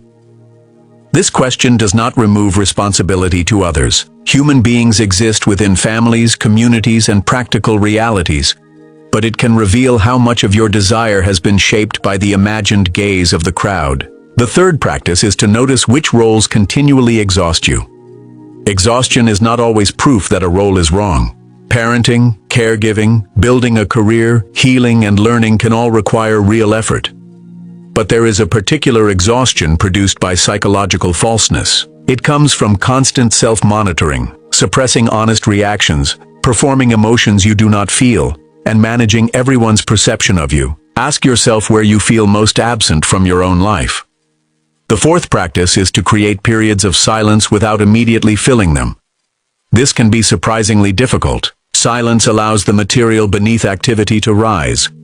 At first you may encounter restlessness, sadness, boredom, or fear. You may reach for your phone, noise, conversation, or work simply to avoid contact with yourself. Begin slowly. Walk without constant stimulation. Sit for a few minutes before responding to a difficult emotion. Let a question remain unanswered without searching immediately for someone else's conclusion. Silence is not magical, and it is not always peaceful. But it gives the inner life a chance to speak before the collective speaks for it. The fifth practice is to take one small action that belongs to the emerging self. Do not wait for complete clarity. Clarity often develops through movement. The action might be declining an obligation that continually drains you, making an appointment for support, returning to an abandoned creative practice, applying for work that aligns more closely with your values, or having one honest conversation. The action should not be dramatic for the sake of feeling transformed. It should be specific enough to make inner truth visible in the outer world. And the sixth practice is to seek appropriate support when the collapse becomes overwhelming. Not every period of exhaustion, despair, anxiety, or loss should be treated only as a spiritual or symbolic transformation. Human beings can experience depression, trauma, grief, burnout, medical conditions, and serious psychological distress that require professional care. Meaning and support do not oppose each other. You can explore what a crisis is revealing while also speaking with a qualified mental health professional, doctor, counselor, or trusted support system. If you are unable to function, feel persistently hopeless, or fear that you may harm yourself, do not interpret the suffering as something you must endure alone in order to prove spiritual strength. Reach out for immediate help. The purpose of depth psychology is not to romanticize pain. It is to meet pain honestly enough that it can be understood, supported, and transformed. Participation means accepting that insight must eventually become behavior. You may understand why you abandon yourself, but healing begins when you stop doing it in one real situation. You may recognize that a chapter has ended, but freedom begins when you stop arranging your days around its return. You may see the role fear has played in your choices, but change begins when one decision is made from something deeper than fear. The new life does not appear all at once. It is built through repeated acts of alignment. And at first, those acts may feel unnatural because self-betrayal has felt natural for so long. Number 14. The nervous system often mistakes unfamiliar peace for danger. There is a strange moment after chaos begins to loosen its grip. You would expect relief. Instead, you feel restless. Nothing terrible is happening, yet the body remains alert. A relationship becomes consistent, but you search for signs that it will change. Work becomes calmer, but you feel guilty for not struggling. A quiet evening arrives, and rather than enjoying it, you feel an impulse to create noise, check messages, revisit old wounds, or imagine future disasters. This confuses many people. They believe that because peace feels uncomfortable, something must be wrong with the peace. But the nervous system does not always recognize what is healthy. It recognizes what is familiar. If you have spent years in uncertainty, predictability can feel suspicious. If love has always required pursuit, mutuality can feel emotionally flat. If your worth has always depended upon pressure, rest can feel like failure. If chaos has repeatedly been followed by attention, silence may feel like abandonment, even when nothing is being taken from you. The body learns patterns through repetition. It begins anticipating what has happened before. This anticipation can remain active even after the circumstances change. So when life finally offers a more stable environment, part of you may continue preparing for the old danger. This is not proof that you are incapable of healing. It is evidence that the deeper system requires time to learn what the conscious mind has begun to understand. A man named Aaron spent most of his childhood in a home where affection and conflict were tightly intertwined. Peace never lasted long. A calm dinner could suddenly become an argument. A loving conversation could end in humiliation. He learned to watch faces, tones, footsteps, and silences. His attention became organized around detecting the next emotional storm. As an adult, Aaron repeatedly entered relationships that felt intense and unpredictable. He called the intensity passion. When someone was inconsistent, he felt obsessed. When someone was emotionally steady, he quickly became bored or suspicious. His conscious mind wanted security, but his body associated uncertainty with love. Eventually, after another painful ending, Aaron met someone who communicated clearly, respected boundaries, and did not use distance as punishment. At first, he felt relieved. Then, an unexpected anxiety appeared. He began imagining that her calmness meant she was hiding something. He created tests, withdrew to see whether she would chase him, and searched for evidence that the relationship was not real. He almost destroyed the very safety he claimed to desire because safety did not produce the emotional chemistry of familiar chaos. Through reflection and professional support, Aaron began recognizing what was happening. The absence of anxiety felt like the absence of love because anxiety had always accompanied attachment. He had to learn that intensity and intimacy were not the same thing. He had to remain present long enough for consistency to stop feeling empty and begin feeling trustworthy. This is an important part of reconstruction. When life starts working out, you may be tempted to reject it because the new pattern does not stimulate the old wound. You may miss the person who kept you uncertain because certainty feels strangely quiet. You may miss the work that exhausted you because being needed gave you a clear identity. You may miss constant urgency because without it, you must face the question of what you actually want.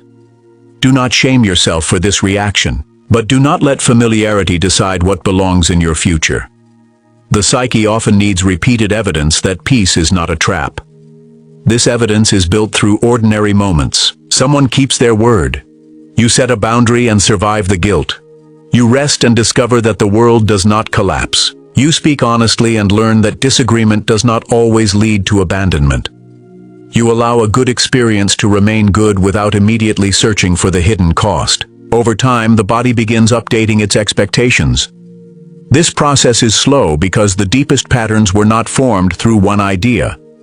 They were formed through repeated experiences. They will often be changed the same way, through repeated contact with a different reality. So when calm feels uncomfortable, do not immediately return to chaos. Sit with the unfamiliarity. Ask whether danger is actually present or whether an old system is expecting what used to happen. Breathe before reacting. Let the present prove itself. The life that finally works out may initially feel less dramatic than the life that kept you wounded. That does not make it less alive. Number 15. The old self will sometimes return and ask to be believed again. Transformation is not a straight line. There will be days when you feel clear, grounded, and certain that the old chapter is complete. Then something small happens. A song, a message, a familiar place, an unexpected disappointment, and suddenly the former identity returns with remarkable force. You begin thinking the old thoughts. You feel the old hunger. You wonder whether you have made a mistake. You romanticize what hurt you. You forget the reasons you left. You imagine that returning would finally create the ending you wanted. This can make people believe that no change has occurred. But the return of an old pattern is not the same as the loss of all progress. A path through a forest does not disappear because you briefly step into familiar terrain. The important question is not whether the old self speaks again. It will. The question is whether it still has unquestioned authority. The old self knows how to sound convincing because it was built from real experiences. It remembers the relief that came when you were chosen, the temporary safety that came from pleasing others, the excitement of chaos, the certainty of a rigid plan. It does not show you the whole cycle. It shows you the moment of relief and hides the price that followed. That is why memory becomes selective during vulnerable moments. You remember the warmth but not the confusion, the apology but not the repeated wound, the achievement but not the emptiness, the familiar role but not the exhaustion required to maintain it. The old identity offers a carefully edited version of the past. This is where consciousness must become practical. Write down what you learned while you were clear. Keep a record of the patterns you no longer want to deny. Describe how your body felt in the situation, what repeated, what you sacrificed, what promises were made, and what actually changed. Not to keep yourself trapped in anger, but to protect truth from the distortion of longing. A woman named Claire left a friendship that had become emotionally consuming. For years, she had been the person her friend called during every crisis. Yet when Claire needed support, the friend became unavailable or dismissive. Claire repeatedly explained the imbalance, received apologies, and returned to the same arrangement. When she finally created distance, she felt both relief and guilt. Several months passed. Then her friend sent a message describing a new crisis and saying that no one understood her as Claire did. Instantly, Claire felt the old role returning. She imagined that refusing to respond would make her cruel. She remembered the closeness and forgot the exhaustion. Before answering, she read the journal she had kept during the final months of the friendship. Page after page described sleepless nights, canceled plans, emotional pressure, and the fear that any boundary would be treated as betrayal. The record did not erase her compassion. It restored the complete picture. Claire chose to respond kindly without re-entering the former role. That decision felt painful, but it proved that the old pattern could return without becoming destiny. This is how progress often looks. Not the disappearance of every trigger, but a new response when the trigger appears. You may still miss what was familiar. You may still grieve. You may still feel temptation to prove yourself, chase, explain, perform, or force. The emerging self is not measured by never feeling these impulses. It is measured by the growing ability to observe them, understand them, and choose differently. Jungian growth does not produce a flawless personality. It produces a more conscious relationship with the personality. You are no longer shocked that contradiction exists within you. You no longer expect one insight to silence every old wound. You begin to understand that integration means holding awareness even when the former pattern becomes emotionally persuasive. This is especially important when your outer life has not yet visibly improved. The old self will say, "Look, nothing has changed. You left, and you are still alone. You stopped proving yourself and no one came to reward you. You chose truth and the future is still uncertain. Perhaps the old way was better, but the absence of immediate reward does not invalidate the new direction. Some choices are right because they restore integrity, not because they produce instant comfort. The seed does not return to its shell because the tree has not appeared after one night." Number 16. Solitude becomes the place where a deeper identity gathers. At the beginning of collapse, solitude often feels imposed. You did not choose the silence. You did not choose the distance. People left, routines changed, opportunities disappeared, and suddenly you found yourself with more empty space than you wanted. The first instinct is usually to fill it. You search for a replacement relationship, a new obsession, another goal, constant content, endless conversation, anything that prevents you from meeting the silence directly. This is understandable because solitude does not initially offer only peace. It exposes dependency, grief, restlessness, and the unanswered questions that noise kept away. But if you remain with it carefully, solitude begins changing its meaning. It stops being merely the absence of others and becomes the presence of an inner life you had not learned to hear.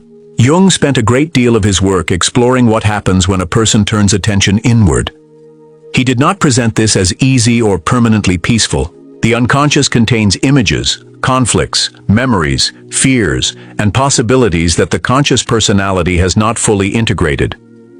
To enter solitude is not simply to relax. It is to enter a relationship with the unknown parts of oneself. This is why many people fear being alone even when they believe they fear only loneliness. Loneliness says, "I want meaningful connection." Fear of solitude often says, "I do not know who I am when no one else is reflecting me."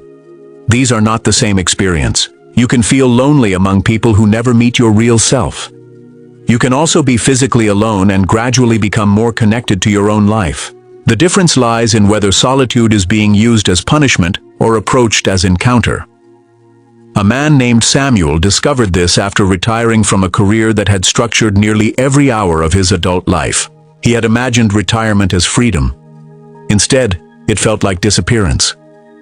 His phone stopped ringing as often. People no longer asked for his opinion with the same urgency. Mornings stretched before him without demands. Samuel became irritable and restless. He began inventing unnecessary errands. He criticized his wife's routines. He spent hours following news that made him angry. Beneath all of this activity was a frightening realization. He did not know how to experience himself without usefulness. For decades, work had given him mirrors. His title reflected competence. His schedule reflected importance. Other people's dependence reflected value. When those mirrors disappeared, Samuel interpreted the absence of reflection as the absence of self. Slowly, he began experimenting with solitude rather than merely enduring it. He returned to woodworking, something he had loved before career ambition consumed his attention.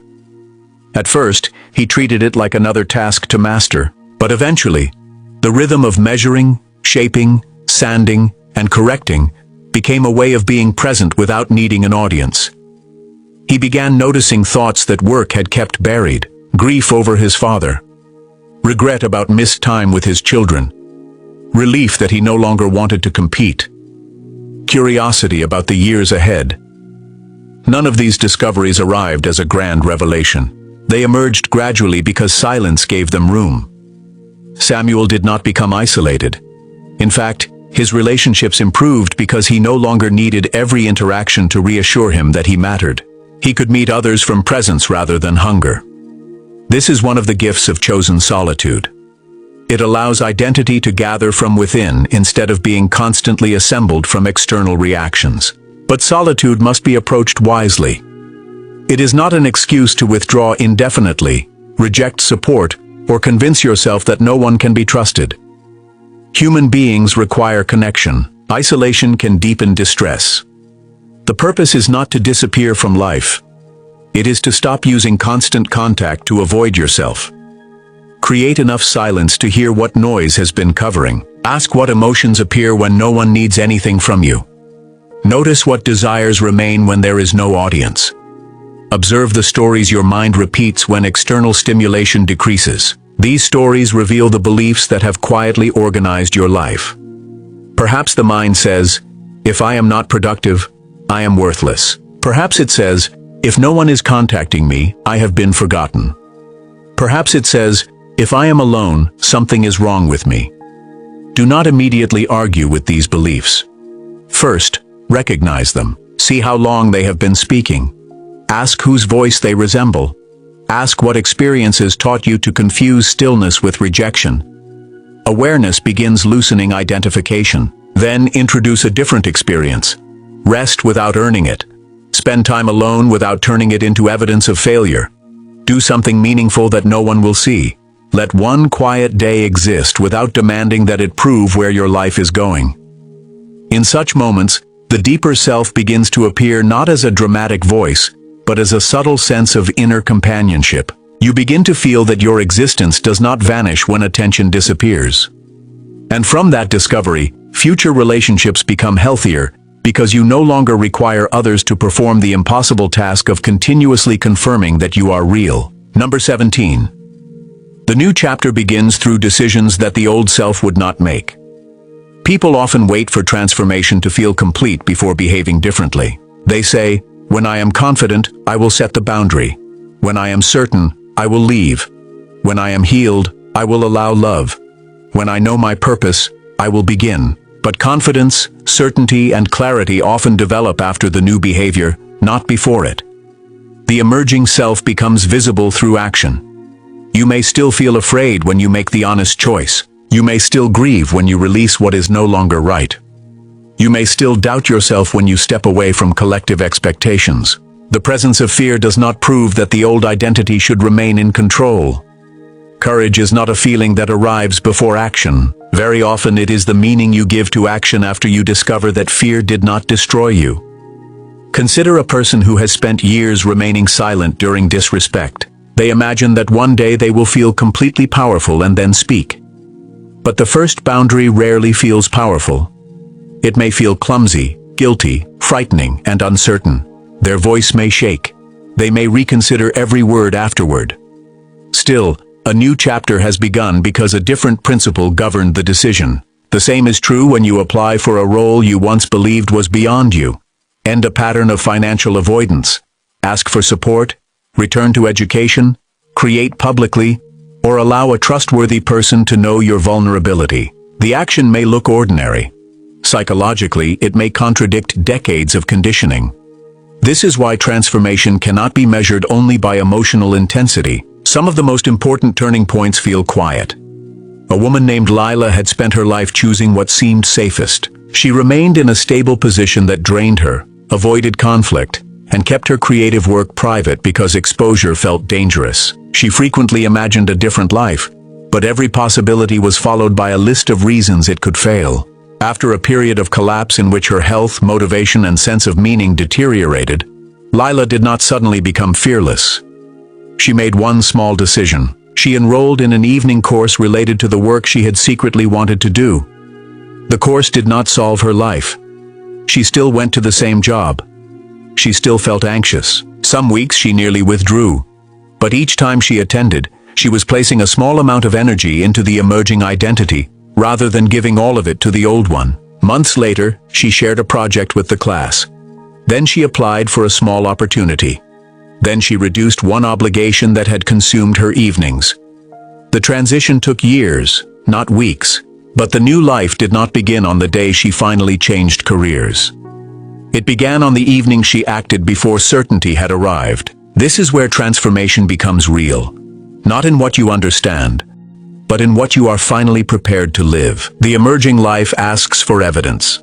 It asks you to place your time, attention, language, and choices behind what you say you have learned. Otherwise, insight remains a beautiful idea that the old pattern can admire without ever surrendering control. Number 18. Synchronicity often appears after the inner decision has already been made. There are moments during transformation when the outer world begins reflecting an inner change with unusual precision. You think deeply about a question, and a conversation unexpectedly touches the same theme. You release an old direction, and a possibility you could not previously see enters your awareness. You meet a person, discover a book, hear a sentence, or notice a repeated symbol at the exact time when your psyche is struggling to give form to something unnamed. Jung used the word synchronicity to describe meaningful coincidences that cannot be reduced simply to ordinary cause and effect. He did not suggest that every repetition is a supernatural command, nor that people should abandon judgment and treat random events as guaranteed predictions. The importance lies in meaning. An outer event and an inner state become connected through significance rather than through an obvious mechanical cause. During a collapse, the mind often becomes desperate for signs. It wants proof that the relationship will return, the opportunity will arrive, the pain will end by a certain date, or the imagined future is guaranteed. In that desperation, almost anything can be interpreted as confirmation. A number, a song, a dream, a stranger's comment. This can become another way of avoiding reality. But genuine synchronicity does not usually remove responsibility. It deepens attention. It does not say, remain passive because fate will do everything. It says, notice what is becoming psychologically alive. Notice the themes returning across dreams, conversations, choices, and emotions. Notice what your life keeps placing before you after you have stopped forcing the old answer. A woman named Maya experienced this during a long period of uncertainty. She had left a profession that gave her status but had gradually emptied her. For months, she felt directionless. She kept asking for a complete plan, yet every plan she created was simply a rearrangement of the same ambition she had already outgrown. One evening, she attended a small gathering only because a friend insisted. She met an older woman who worked with grieving families through community art. Their conversation lasted less than 20 minutes, but something in Maya became intensely awake. The work combined creativity, service, and emotional depth, three elements she had separately loved but never imagined together. Over the following weeks, the theme kept returning. a podcast discussed art in bereavement. A local organization announced a volunteer program. Maya found an old notebook containing drawings she had made during her mother's illness. None of these events commanded her to change her life, but together, they formed a pattern of meaning that her conscious plan had ignored. She volunteered. Then she trained. Years later, the work became central to her life. Was the sequence fate? Was it coincidence? The more useful question is what the pattern awakened in her. The events mattered because they met an inner readiness that had already begun forming through collapse. Before leaving her old profession, Maya might have dismissed every one of those signals. Her identity had no room for them. After the old structure weakened, she could finally recognize their meaning. This is why synchronicities often seem to multiply during transition. It may not be that the world suddenly contains more symbols. It may be that your attention is no longer completely occupied by maintaining the previous identity. You begin noticing what was always present but psychologically invisible. A meaningful coincidence should not be used as a substitute for discernment. Ask whether the interpretation leads toward greater honesty, responsibility, and consciousness, or whether it simply tells you what fear and desire already want to hear. Ask whether it encourages grounded action or endless waiting. Ask whether the pattern continues to carry meaning after the first emotional excitement fades. The psyche speaks through images, associations, dreams, and symbols, but it does not relieve you of the task of living. Sometimes the sign is not a promise that everything will happen exactly as you hope. Sometimes it is a quiet confirmation that your attention is finally turning in the direction of your deeper life. Number 19. Dreams begin revealing what the waking personality cannot admit. When the conscious mind is tightly controlled, dreams often become more vivid. Images appear with emotional force. Old homes, unknown rooms, storms, animals, children, strangers, oceans, roads, deaths, births, and unfinished journeys enter the night. A person may wake feeling that something important occurred, even when the dream makes little logical sense. Jung believed dreams could compensate for the one-sided position of consciousness. If the waking personality is excessively confident, the dream may reveal vulnerability. If consciousness feels powerless, the dream may present hidden strength. If a person clings to an expired identity, dreams may introduce images of death, departure, demolition, or changing houses. These images should not automatically be interpreted literally. Symbolic death often concerns the ending of a psychological form. During a life collapse, dreams can become a private theater where the psyche rehearses transformation before the ego understands it. A man named Thomas repeatedly dreamed that he was standing in his childhood home while water rose through the floor. Each time he tried to carry furniture upstairs, but the water continued climbing. He woke anxious and interpreted the dream as a warning that another disaster was coming. When he explored the dream more carefully, he noticed that the house represented the identity and emotional rules formed in childhood. In that home, feelings had never been discussed. Control and achievement were the family's answer to uncertainty. In his present life, Thomas was facing the end of a marriage and responding exactly as he had been trained. Working more, organizing details, refusing grief. The rising water resembled everything emotional that could no longer be contained beneath the floor of the old structure. He kept trying to save the furniture, the familiar arrangement, while the dream kept showing that the entire house of consciousness was being flooded by neglected feeling. The dream did not tell him what practical decision to make. It revealed the inadequacy of the strategy he was using. He could not organize his way out of grief. Once he allowed himself to feel, speak, and seek support, the dream changed. He was no longer carrying furniture. He stood outside the house, watching the water move through open windows. The image remained painful, but he was no longer trapped inside trying to preserve everything. Dreams do not offer universal formulas. A house does not mean the same thing for every person. Water may represent emotion in one dream and something entirely different in another. The most important associations belong to the dreamer. What does this place mean to you? What feeling remained after waking?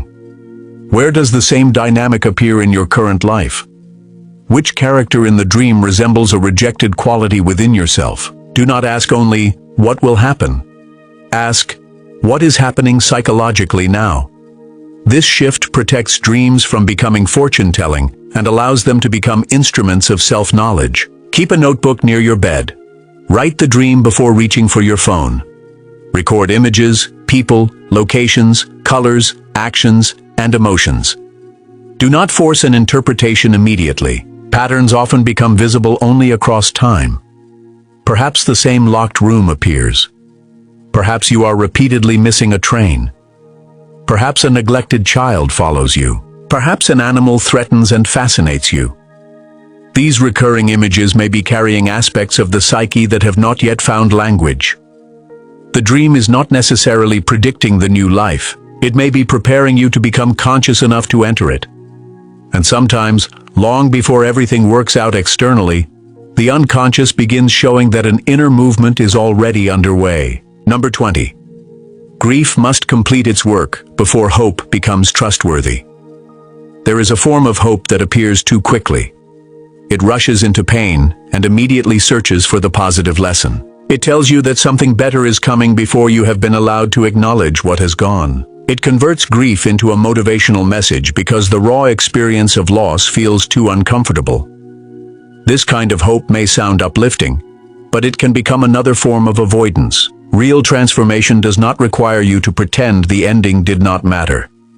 It does not ask you to call betrayal a blessing, deny anger, or smile while the inner world is still bleeding. It gives grief its rightful place.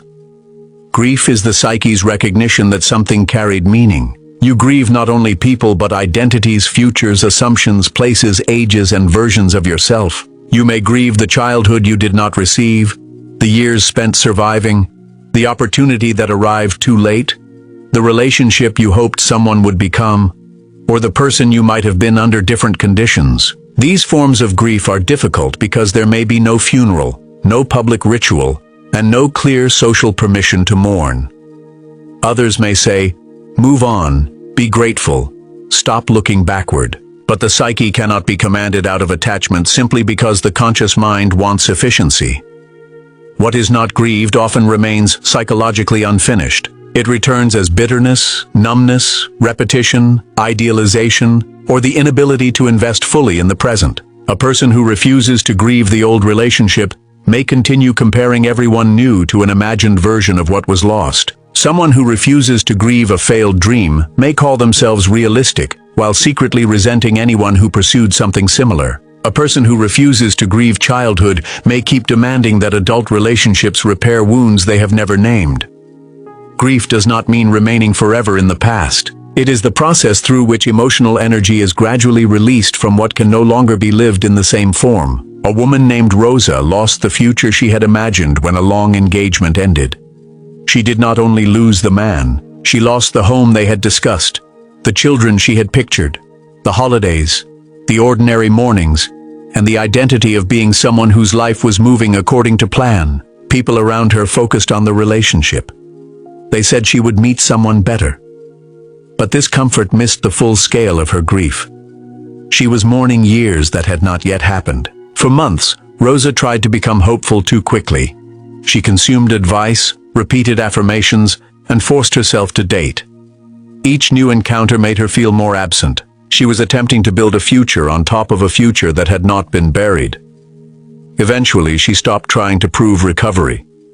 She allowed herself to name every imagined loss. She wrote letters to the children who would never exist in that particular life. She grieved the home, the routines, and even the version of herself who had believed the plan was secure. This did not make her weaker. It made the loss more precise. Once grief became specific, it became less infinite. She no longer felt that her entire life had vanished. A particular future had vanished. That distinction slowly returned the rest of life to her awareness. Only then did hope become trustworthy. Hope was no longer a demand that something better must arrive immediately. It became the quiet knowledge that one future ending does not end the human capacity to create meaning, connection, and love. This is the kind of hope that can survive reality because it is not built against grief. It grows through it. If your life feels like it is falling apart, do not rush to stand above the ruins and declare that everything is fine. Sit honestly with what has ended. Name what mattered. Let tears, anger, silence, and confusion have a place. Seek support where it is needed. The goal is not to worship pain. The goal is to stop forcing pain into the unconscious, where it continues shaping your life without consent. Grief is not the opposite of transformation. Very often it is the passage through which transformation becomes emotionally real. Number 21. Forgiveness does not require returning to the place where you were wounded. As reconstruction continues, the question of forgiveness often appears. People may tell you that you cannot move forward until you forgive. They may use forgiveness to pressure you into reconciliation, renewed access, or the denial of harm. This creates confusion because part of you wants peace, while another part knows that returning would recreate the same injury. Forgiveness and reconciliation are not identical. Reconciliation requires participation from more than one person. It requires honesty, accountability, changed behavior, and enough safety for trust to be rebuilt. Forgiveness, depending on how you understand it, may be an inner process through which you gradually release the desire for the past to become different before you allow yourself to live. You can release hatred without restoring access.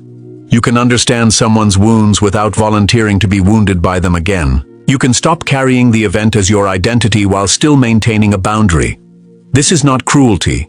It is differentiation. Jungian maturity involves recognizing that compassion without consciousness can become another form of self-abandonment. If you identify only with being forgiving, kind, or spiritually evolved, you may push anger and self-protection into the shadow. Then, forgiveness becomes a persona, a performance designed to avoid conflict and preserve a flattering image. Real forgiveness, when it comes, is rarely so clean. It may include waves of anger. It may require distance. It may coexist with grief. It may not produce warm feelings toward the person who caused harm. It may simply mean that their action no longer controls every future decision. A man named Elias had been repeatedly deceived by a business partner he also considered a close friend. When the truth emerged, Elias lost money, reputation, and trust. Members of their community encouraged him to forgive quickly. They said holding anger would poison him. Elias tried. He told everyone he had forgiven. He met the former partner, accepted apologies, and attempted to restore the friendship. But inwardly, resentment grew. His body became tense whenever the person entered the room. He felt ashamed of this reaction because it contradicted the compassionate identity he wanted to maintain. Eventually, Elias admitted that his forgiveness had been premature. It had been offered partly to avoid appearing bitter, and partly because he feared the loneliness of ending the friendship. He had used spiritual language to step over his own boundary. He withdrew from contact and allowed anger to become conscious. Beneath it, he found grief, humiliation, and the pain of having ignored warning signs. He worked through the practical consequences. He accepted responsibility for where he had been naive without taking responsibility for another person's deception. Years later, Elias no longer felt consumed by revenge. He could think about the former partner without the same physical charge. But he did not restore the friendship. The boundary remained because the history remained meaningful. His forgiveness was not a return. It was a release from the need to keep fighting the event internally every day. This distinction matters when everything is rearranging. The old identity may have believed that being good meant granting endless access. The emerging self understands that love and boundaries can exist together. Sometimes the next chapter begins when you stop confusing peace with reunion. Number 22. You begin recognizing the difference between intuition and fear. During collapse, inner signals become difficult to interpret. You may feel a strong urge to leave, return, act, wait, trust, or protect yourself. But is the feeling intuition? Or is it fear wearing the language of intuition? This question cannot always be answered immediately. Both can feel powerful. Both can appear in the body. Both can create certainty. Fear usually speaks with urgency. It says, decide now, escape now, send the message now, secure the outcome before something terrible happens. It repeats catastrophic images. It narrows attention. It demands relief. Intuition can also be clear, but it often carries a different quality. Even when the message is difficult, there may be a quiet steadiness beneath it. It does not always explain itself, yet it does not require frantic action in order to remain true. It can tolerate examination. This is not a perfect rule. Trauma can make danger signals complex, and intuition should not replace professional advice, evidence, or practical judgment in high-stakes decisions. But learning the difference is part of developing an inner center. A woman named Noor received an offer to join a project she had wanted for years.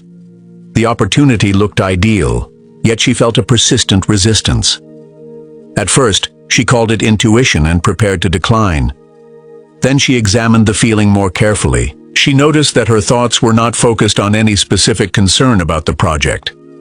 They revolved around being exposed, failing publicly, and disappointing people. The sensation intensified whenever she imagined being evaluated.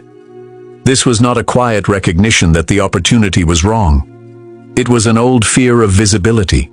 Noor gathered more information, spoke with trusted people, clarified the risks, and accepted the role.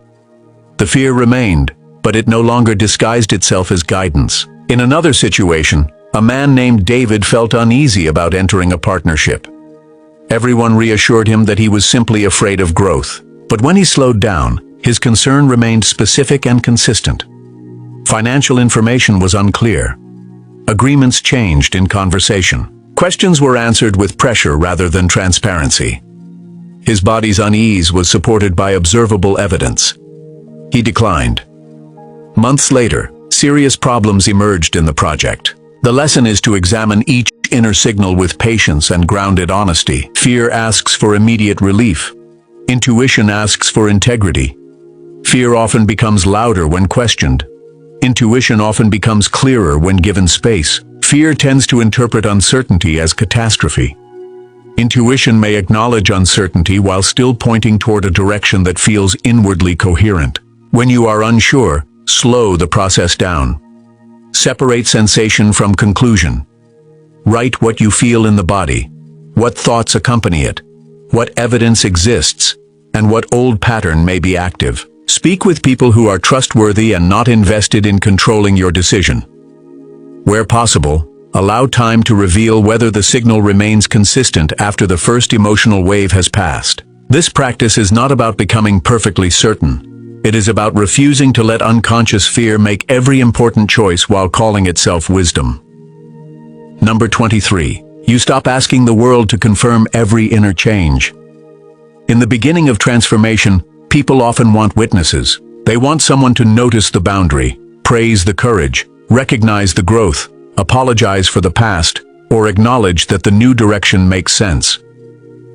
This desire is deeply human. Change can feel lonely, and recognition offers reassurance that the struggle is real. But there comes a stage when constantly seeking confirmation begins to weaken the very transformation you are trying to protect. You tell someone about a new decision, and their doubt immediately becomes your doubt. You share a fragile dream, and their indifference makes it feel foolish. You explain why a relationship had to end, and because they did not experience what you experienced, they reduce the whole story to one simple judgment. Soon, your attention leaves the truth you discovered and returns to managing other people's reactions. The emerging self cannot survive if every step must first be approved by the collective. This does not mean refusing feedback or becoming arrogant. Other people can see blind spots you miss. Wise counsel matters. Accountability matters. But there is a difference between seeking perspective and surrendering authority. The person who has no inner center asks, "Do they approve? And if not, should I become someone else?" The person developing an inner center asks, "What can I learn from their response without abandoning what I know to be true?" A woman named Isabel spent most of her life making decisions through conversation. Before choosing anything significant, she asked friends, relatives, co-workers, and even people who barely understood the situation. She called this being thoughtful. But beneath the thoughtfulness was terror. If enough people agreed, then no one could blame her if the decision failed. When Isabel decided to leave a prestigious position that had been damaging her health, she repeated the old pattern. She explained the situation to everyone. Some supported her, others warned that she was throwing away security. One relative called the decision irresponsible. A former colleague said she would regret it. Each opinion pulled her in a different direction. Soon, she could no longer hear the quiet clarity that had led her toward change. She delayed, became more exhausted, and almost remained simply because disapproval felt more dangerous than continued suffering. Then her therapist asked a simple question. If no one agreed with you, would the truth of your experience become untrue? The question stayed with her. For the first time, Isabel realized that she had been treating consensus as a substitute for self-trust.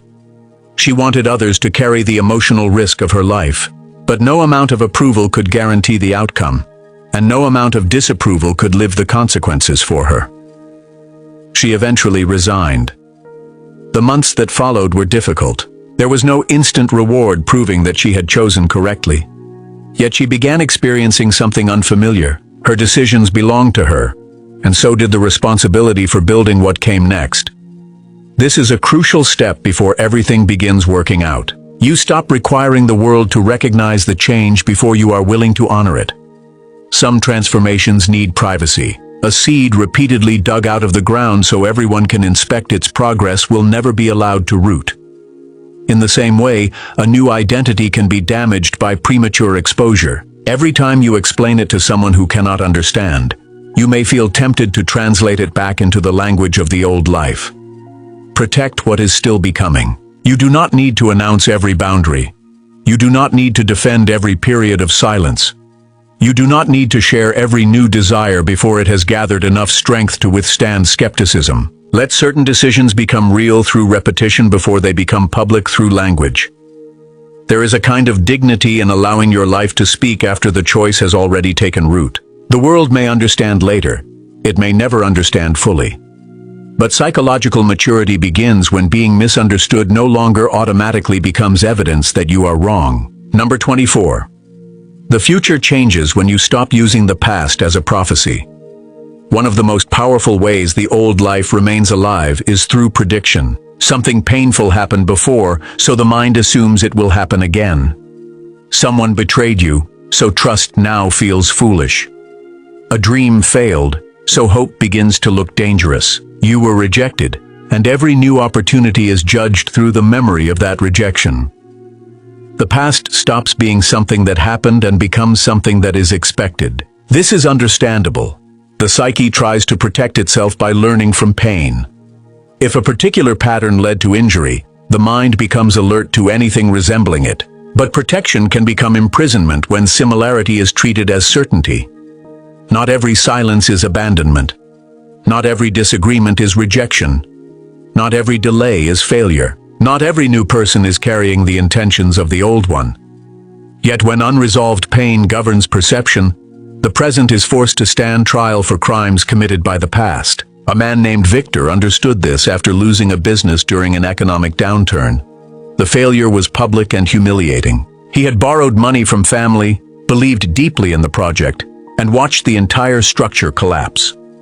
For years afterward, he described himself as realistic. Whenever a new idea appeared, he immediately identified every possible danger. He rejected partnerships, avoided investment, and mocked people who spoke confidently about growth. Victor believed he had become wise. In reality, he had made one failure into a prophecy about every future effort. The old event continued controlling him because he had never separated what happened from what it meant. The business failed became, I am someone whose efforts eventually fail. Financial risk caused pain became all meaningful risk must be avoided. Trust was misplaced became no one can be trusted. These conclusions felt protective, but they also guaranteed that no new evidence could enter his life. The turning point came when Victor was invited to advise a younger entrepreneur. At first he approached the role with his usual caution, but as he helped the young man identify real weaknesses and build stronger systems, Victor noticed that his experience contained knowledge, not only shame. He understood contracts more carefully. He recognized warning signs. He knew where enthusiasm needed structure. The past had not only wounded him, it had educated him. Slowly, he allowed the memory to become information rather than identity. Years later, he entered a modest partnership with safeguards he had not used before. The project did not erase the earlier failure. It proved that the earlier failure was not the only future available. This is how the past is integrated. You do not deny what happened. You do not pretend that all people are safe, all risks are wise, or all efforts will succeed. You extract the lesson without turning the wound into fate. Ask yourself which sentence from the past still predicts your life. Perhaps it says, "People always leave." Perhaps it says, "Whenever I trust, I am betrayed." Perhaps it says, "I am always too late." Perhaps it says, "Success will be taken from me." Perhaps it says, "When I become visible, I will be humiliated." Then ask whether this is an observation, a fear, or a law you have unconsciously created. The mind often confuses repetition with inevitability. But a pattern can repeat because the same unconscious choices, expectations, and boundaries continue participating in it. Once consciousness enters, the pattern no longer has exactly the same conditions. You may choose differently. You may notice earlier. You may leave sooner. You may communicate more honestly. You may refuse what you once tolerated. You may seek support. You may recognize the red flag before attachment makes it invisible. This does not guarantee a painless future. It creates a different relationship with risk. The past becomes a teacher standing behind you, not a wall standing in front of you. And this is essential because the life that wants to emerge may require you to attempt something the wounded self has already declared impossible. Number 25. You begin choosing meaning over the appearance of success. When life collapses, one of the first losses is often the image of progress. The old path may have offered visible milestones, promotions, titles, income, admiration, relationship status, social approval. Even when the path felt empty, it provided evidence that you were moving according to the collective definition of a successful life. The new path may offer no such evidence at first. You may earn less while learning work that feels more honest. You may spend a period alone after leaving a relationship that looked impressive from the outside. You may return to study at an age when others expect certainty. You may simplify your life while people around you continue expanding theirs. You may choose depth over speed, integrity over visibility, or peace over a status that once made you feel important. To the collective, this can look like regression. But Jung understood that individuation frequently places a person in conflict with collective values. The collective asks, "How does this appear?" The self asks, "What does this mean?" The collective measures comparison. The self measures alignment. These measures do not always agree. A man named Henry had risen quickly in a company where long hours, competition, and constant availability were treated as signs of commitment. He was admired for his drive. His salary increased. His family praised his achievement. Yet his inner life became increasingly narrow.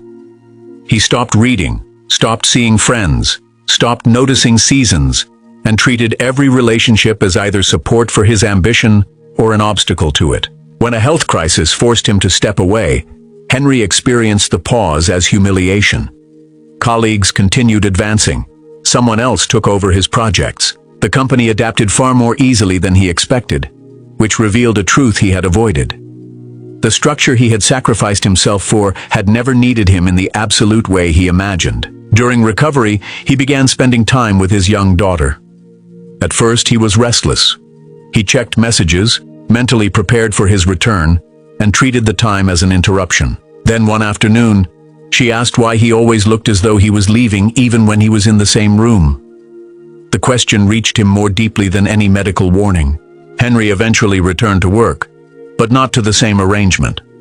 He accepted a less prestigious role with clearer limits. Several colleagues considered it a wasted opportunity. Some friends assumed he had lost ambition. Yet he described the decision as the first success that did not require his life to become smaller. Meaning rarely announces itself with the same volume as status. It may appear in the work that allows you to respect yourself, the relationship where your nervous system can rest, the ordinary routine that protects your health, the creative practice no one sees, or the time given to people you would otherwise one day miss. This does not mean money, achievement, and recognition are meaningless. They can provide freedom, security, and opportunity. The question is whether they serve life or become substitutes for it. The old identity often uses success to escape an inner wound. The emerging identity can pursue success without requiring it to prove the right to exist. That difference changes everything. When meaning becomes central, failure also changes meaning. A project can fail without your whole identity collapsing. A person can reject you without invalidating your capacity to love. A season can be financially difficult without becoming proof that your life has no value. You remain affected, but not annihilated. This is one reason everything may seem to fall apart before working out. The old measures must lose some authority before a more personal measure can emerge. Otherwise, even the new life would be judged by standards that belong to the old one. Number 26. The people who belong in your future respond differently to your truth. As you change, relationships become a form of revelation. Some people are attached to your presence. Others are attached to your role. The difference often becomes visible only when you stop performing.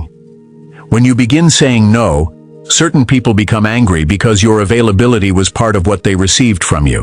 When you stop minimizing your needs, some accuse you of becoming demanding.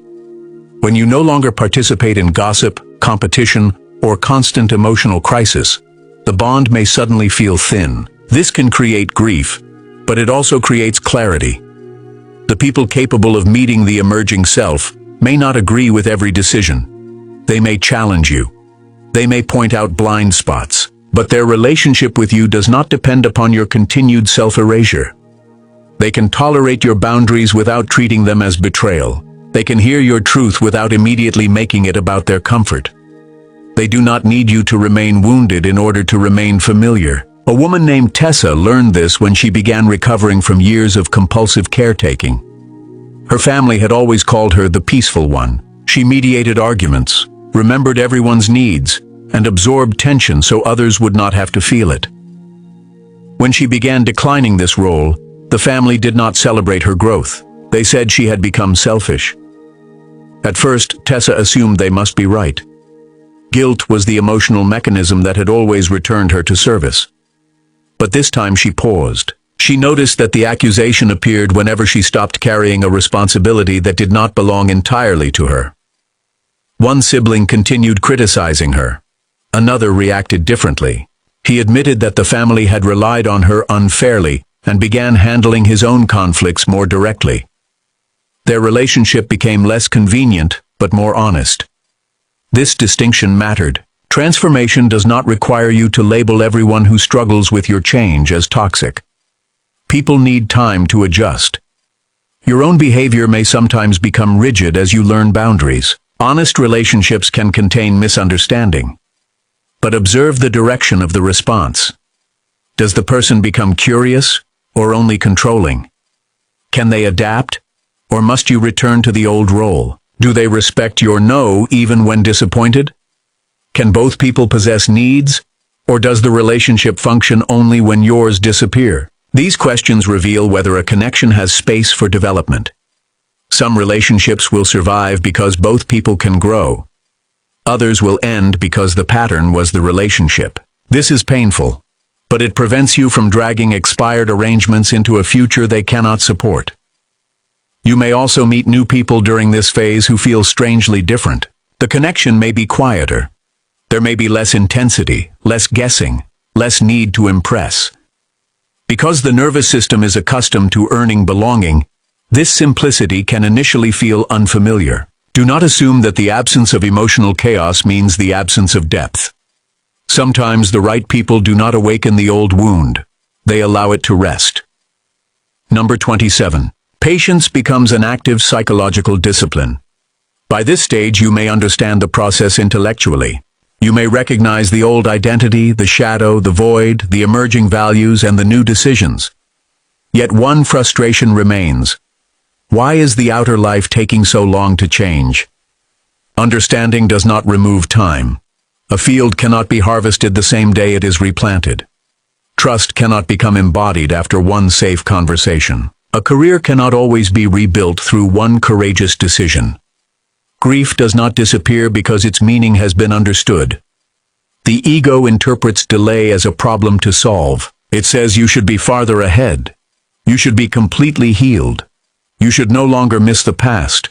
You should have visible results by now. This pressure recreates the same violence that often contributed to the collapse. Once again, you are demanding that inner life obey a timetable designed to protect an image. Patience is not doing nothing. It is continuing the right work without requiring immediate emotional reward. It is setting the boundary again when guilt returns. It is practicing the skill before anyone pays attention. It is remaining available to healthy connection while refusing to chase unavailable people. It is allowing the new life to accumulate through consistency. A sculptor does not strike the stone once and call the form absent. Each movement removes what does not belong. At first, the stone may look almost unchanged. Only after many precise acts does the hidden shape become visible. The same is true of identity. Each honest choice removes a little of the old compulsion. Each tolerated silence weakens the fear of abandonment. Each moment of rest loosens the belief that worth must be earned through exhaustion. Each truthful conversation teaches the body that authenticity does not always end in exile. The result is forming while you are still tempted to call the process too slow. A man named Omar spent years recovering from a financial and emotional collapse. He expected one breakthrough to restore momentum. Instead, progress arrived through ordinary repetition. He paid one debt slowly. He rebuilt trust with his family through consistent behavior. He accepted work that felt below the status he once held. He stopped measuring progress through the dramatic return of his former life, and began measuring it through the stability of his present choices. At first, this felt painfully small. There were no speeches, no sudden rescue, no moment when everyone who doubted him admitted they had been wrong. There was only another morning, another payment, another honest conversation, another decision not to escape into the habits that had once deepened the crisis. Years later, Omar said the turning point had not been the day his finances recovered. It had been the day he stopped treating a modest step as an insult to the person he used to be. He accepted that rebuilding required humility, and once humility replaced humiliation, patience became possible. This is how the future often arrives, quietly, repeatedly, through actions that do not look impressive enough to satisfy the ego, but are strong enough to change a life. Number 28. You discover that your life was never waiting for one perfect moment to begin. During collapse, people often divide life into two parts, the painful present and the future in which everything will finally become real. They say, when I heal, I will live. When the money returns, I will rest. When the right person arrives, I will feel complete. When the uncertainty ends, I will allow joy. This postponement can continue for years. The future becomes a psychological country where all permission is stored. Peace belongs there. Creativity belongs there. Love belongs there. The present is treated only as a corridor that must be survived, but a life cannot be built entirely in anticipation. The strange truth is that everything beginning to work out does not remove the ordinary day. There will still be dishes, delays, misunderstandings, tired mornings, unfinished tasks, and uncertainty. If you cannot enter life until all of these disappear, you may continue waiting even after the great crisis has passed. A man named Julian learned this while waiting for a legal dispute to end. The case affected his finances, work, and reputation. For nearly 3 years, he told himself that real life would resume once the decision arrived. He stopped traveling, delayed creative projects, avoided new friendships, and treated every day as temporary. When the case finally ended in his favor, relief arrived. But it lasted only a few weeks. Julian then noticed something disturbing. He no longer knew how to live without waiting. The habit of postponement had become stronger than the crisis that created it. He had to relearn ordinary presence. He began cooking meals with attention rather than eating while reading updates. He accepted invitations without mentally remaining inside the dispute. He returned to photography, not because it would solve anything, but because beauty deserved a place even in an unfinished life. Julian realized that he had given the conflict more than money and time. He had given it authority over when he was allowed to feel alive. Do not give one unresolved condition that authority. You can work toward change while also recognizing the life already present. You can grieve and still notice sunlight. You can rebuild and still laugh. You can remain uncertain and still create meaning today. This is not denial. It is refusal to let suffering occupy every room of consciousness. The future deserves effort. The present deserves participation. Number 29. The final test is whether you can receive the new without recreating the old. People spend so much time trying to attract, achieve, or enter a better chapter that they rarely ask whether they are prepared to inhabit it differently. A new opportunity can become the old prison if you approach it with the same need to prove yourself. A healthy relationship can become another battlefield if you continue interpreting every difference through abandonment. Greater wealth can become another form of fear if you remain convinced that loss is always near. Recognition can intensify insecurity if you use every audience to escape the silence within. The new circumstance alone cannot complete the transformation. You must meet it as someone who has become more conscious of the patterns that once governed you. This is where many people unknowingly repeat the past. They leave one controlling relationship and choose another person with a different personality but the same emotional distance. They change careers but carry the same compulsive overwork into the new field. They move cities but recreate the same isolation. They receive success but remain incapable of resting. The scenery changes. The structure remains. Jung's work repeatedly returns to the principle that what is not made conscious continues to shape life from below. The purpose of collapse is not merely to exchange one set of circumstances for another. It is to reveal the pattern so completely that repetition is no longer invisible. A woman named Evelyn had spent years in relationships where she became responsible for the other person's emotions. She anticipated moods, softened every truth, and believed that love meant preventing conflict. After a painful separation, she spent time alone, learned boundaries, and eventually met someone emotionally consistent. For the first several months, the relationship felt calm. Then the first serious disagreement occurred. Evelyn immediately felt the old machinery activate. She began apologizing for things she did not believe were wrong. She prepared to surrender the boundaries simply to restore harmony. But this time she noticed. She paused and said, "I want us to resolve this, but I cannot do that by pretending I do not have a need." The sentence changed the emotional direction of the moment. Her partner did not leave. He did not punish her. They remained uncomfortable, spoke honestly, and eventually reached understanding. The new relationship became truly new not because conflict was absent, but because Evelyn did not use the old survival strategy inside it. Receiving requires this kind of courage. When something good arrives, allow it to remain good without demanding perfection. Do not test people simply because inconsistency once trained you to expect betrayal. Do not sabotage rest because struggle once gave you identity. Do not reject support because dependence was once used against you. Remain discerning.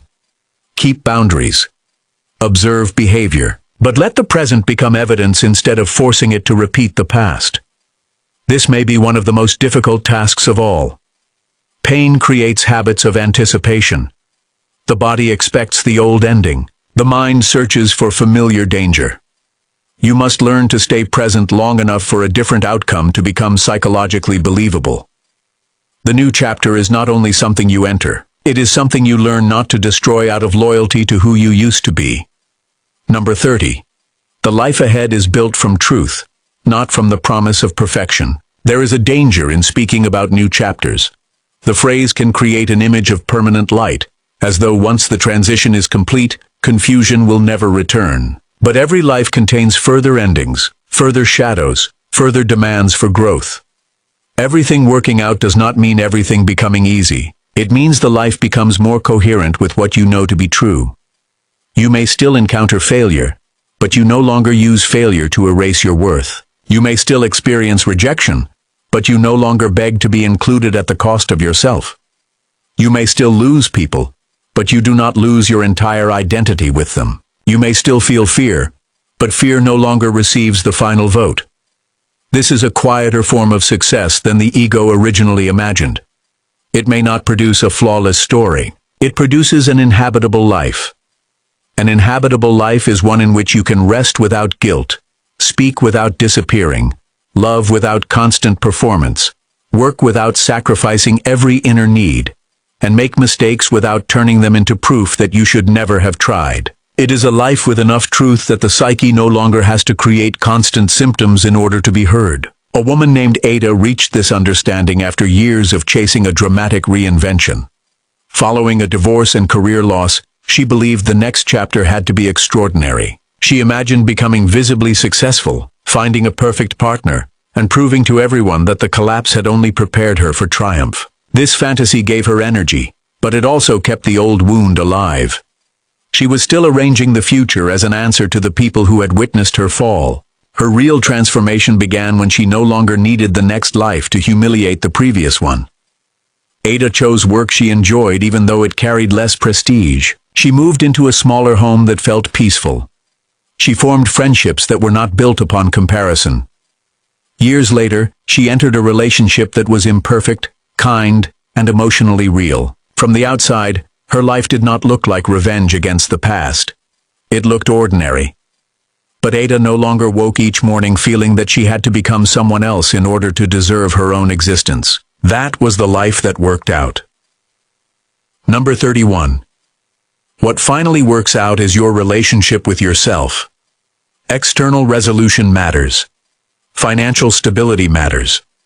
Safe relationships matter. Health, shelter, meaningful work, and community matter. Psychological language should never be used to pretend that concrete conditions are irrelevant. But even favorable conditions cannot create lasting peace if your relationship with yourself remains organized around rejection. You can enter a beautiful life and still experience it as danger if you distrust every feeling, punish every mistake, and abandon yourself whenever someone else becomes dissatisfied. The central transformation is the gradual refusal to become your own enemy. This begins with the way you speak inwardly after failure. Do you investigate, or do you condemn? When fear appears, do you listen, or do you mock yourself? When you need rest, do you respond with care, or accuse yourself of weakness? When a boundary disappoints someone, do you remain beside yourself, or immediately join them in rejecting you? Your inner response becomes the ground upon which every outer experience is interpreted. A supportive relationship cannot feel completely safe if your own inner voice remains abusive. Success cannot feel stable if one mistake triggers self-contempt. Solitude cannot become peaceful if being alone means being trapped with an internal judge. Everything begins working out when you become someone you no longer have to escape. This does not mean constant self-approval. There will be behavior to correct, apologies to make, discipline to practice, and consequences to accept. Self-respect is not indulgence. It is the refusal to use cruelty as the primary method of growth. You can say, "I was wrong," without saying, "I am worthless." You can say, "I need to change," without saying, "I should hate who I am." You can acknowledge weakness without turning weakness into identity. This inner shift may be the most important result of the entire collapse, because once you stop abandoning yourself, every external loss stops carrying the same power to erase you. Number 32. The ruins were not the end. They were the place where illusion ended. Return for a moment to the beginning. You looked at your life and saw things losing shape. Motivation disappeared. Relationships changed. Doors closed. Hidden emotions rose. The future became silent. You believed the collapse meant that meaning had withdrawn from you. But perhaps meaning was moving deeper. Perhaps the old motivation disappeared because it belonged to a life built around proving. Perhaps certain relationships changed because they depended upon a role that required your absence. Perhaps the closed door protected you from continuing a path that had already become psychologically false. Perhaps the shadow appeared because wholeness could not be built upon denial. Perhaps the void was not a punishment. Perhaps it was the first space in which a different life could form without immediately being forced into the image of the old one. This does not make the suffering unreal. It does not justify every loss.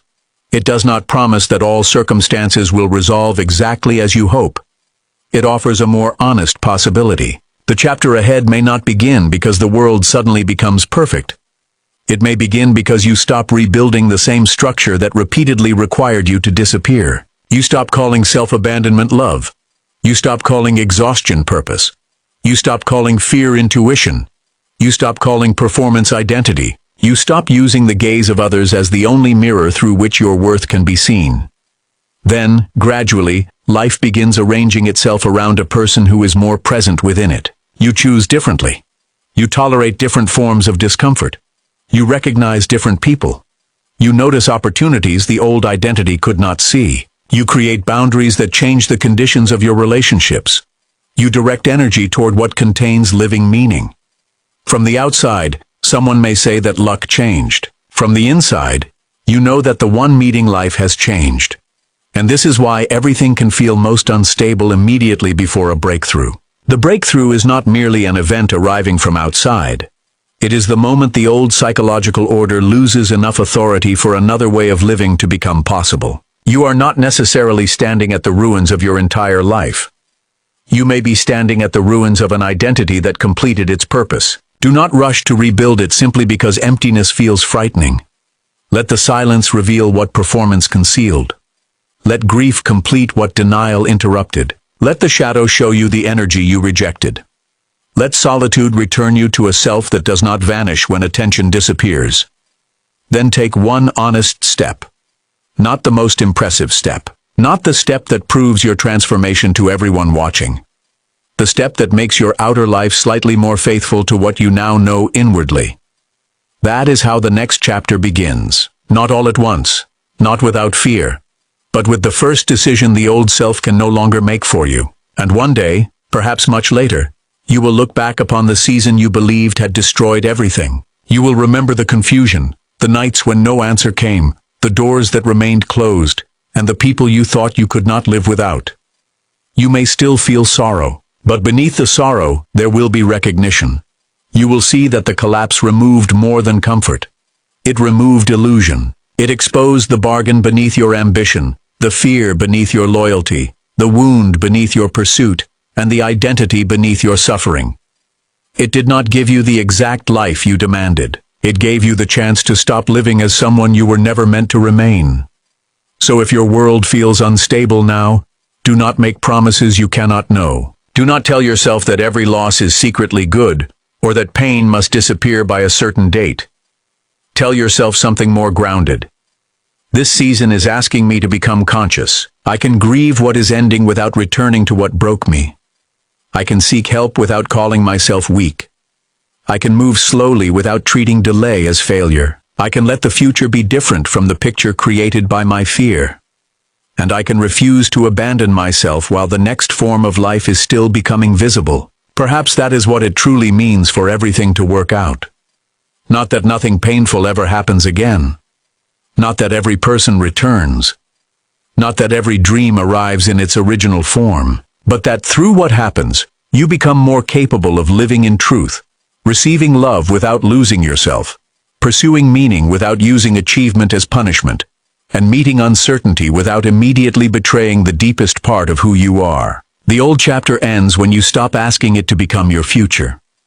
The new chapter begins when you realize that the self emerging from the ruins is no longer willing to live by the rules that created the collapse. Stay with that self. Protect its first honest choices. Give it time to gather strength. Your life may not be falling apart because nothing remains. It may be falling apart because what remains is finally ready to become real. If this message found you in the middle of that difficult passage, hold on to its truths. Subscribe, and continue this journey into Carl Jung, the unconscious, the shadow, and the person you are becoming with courage.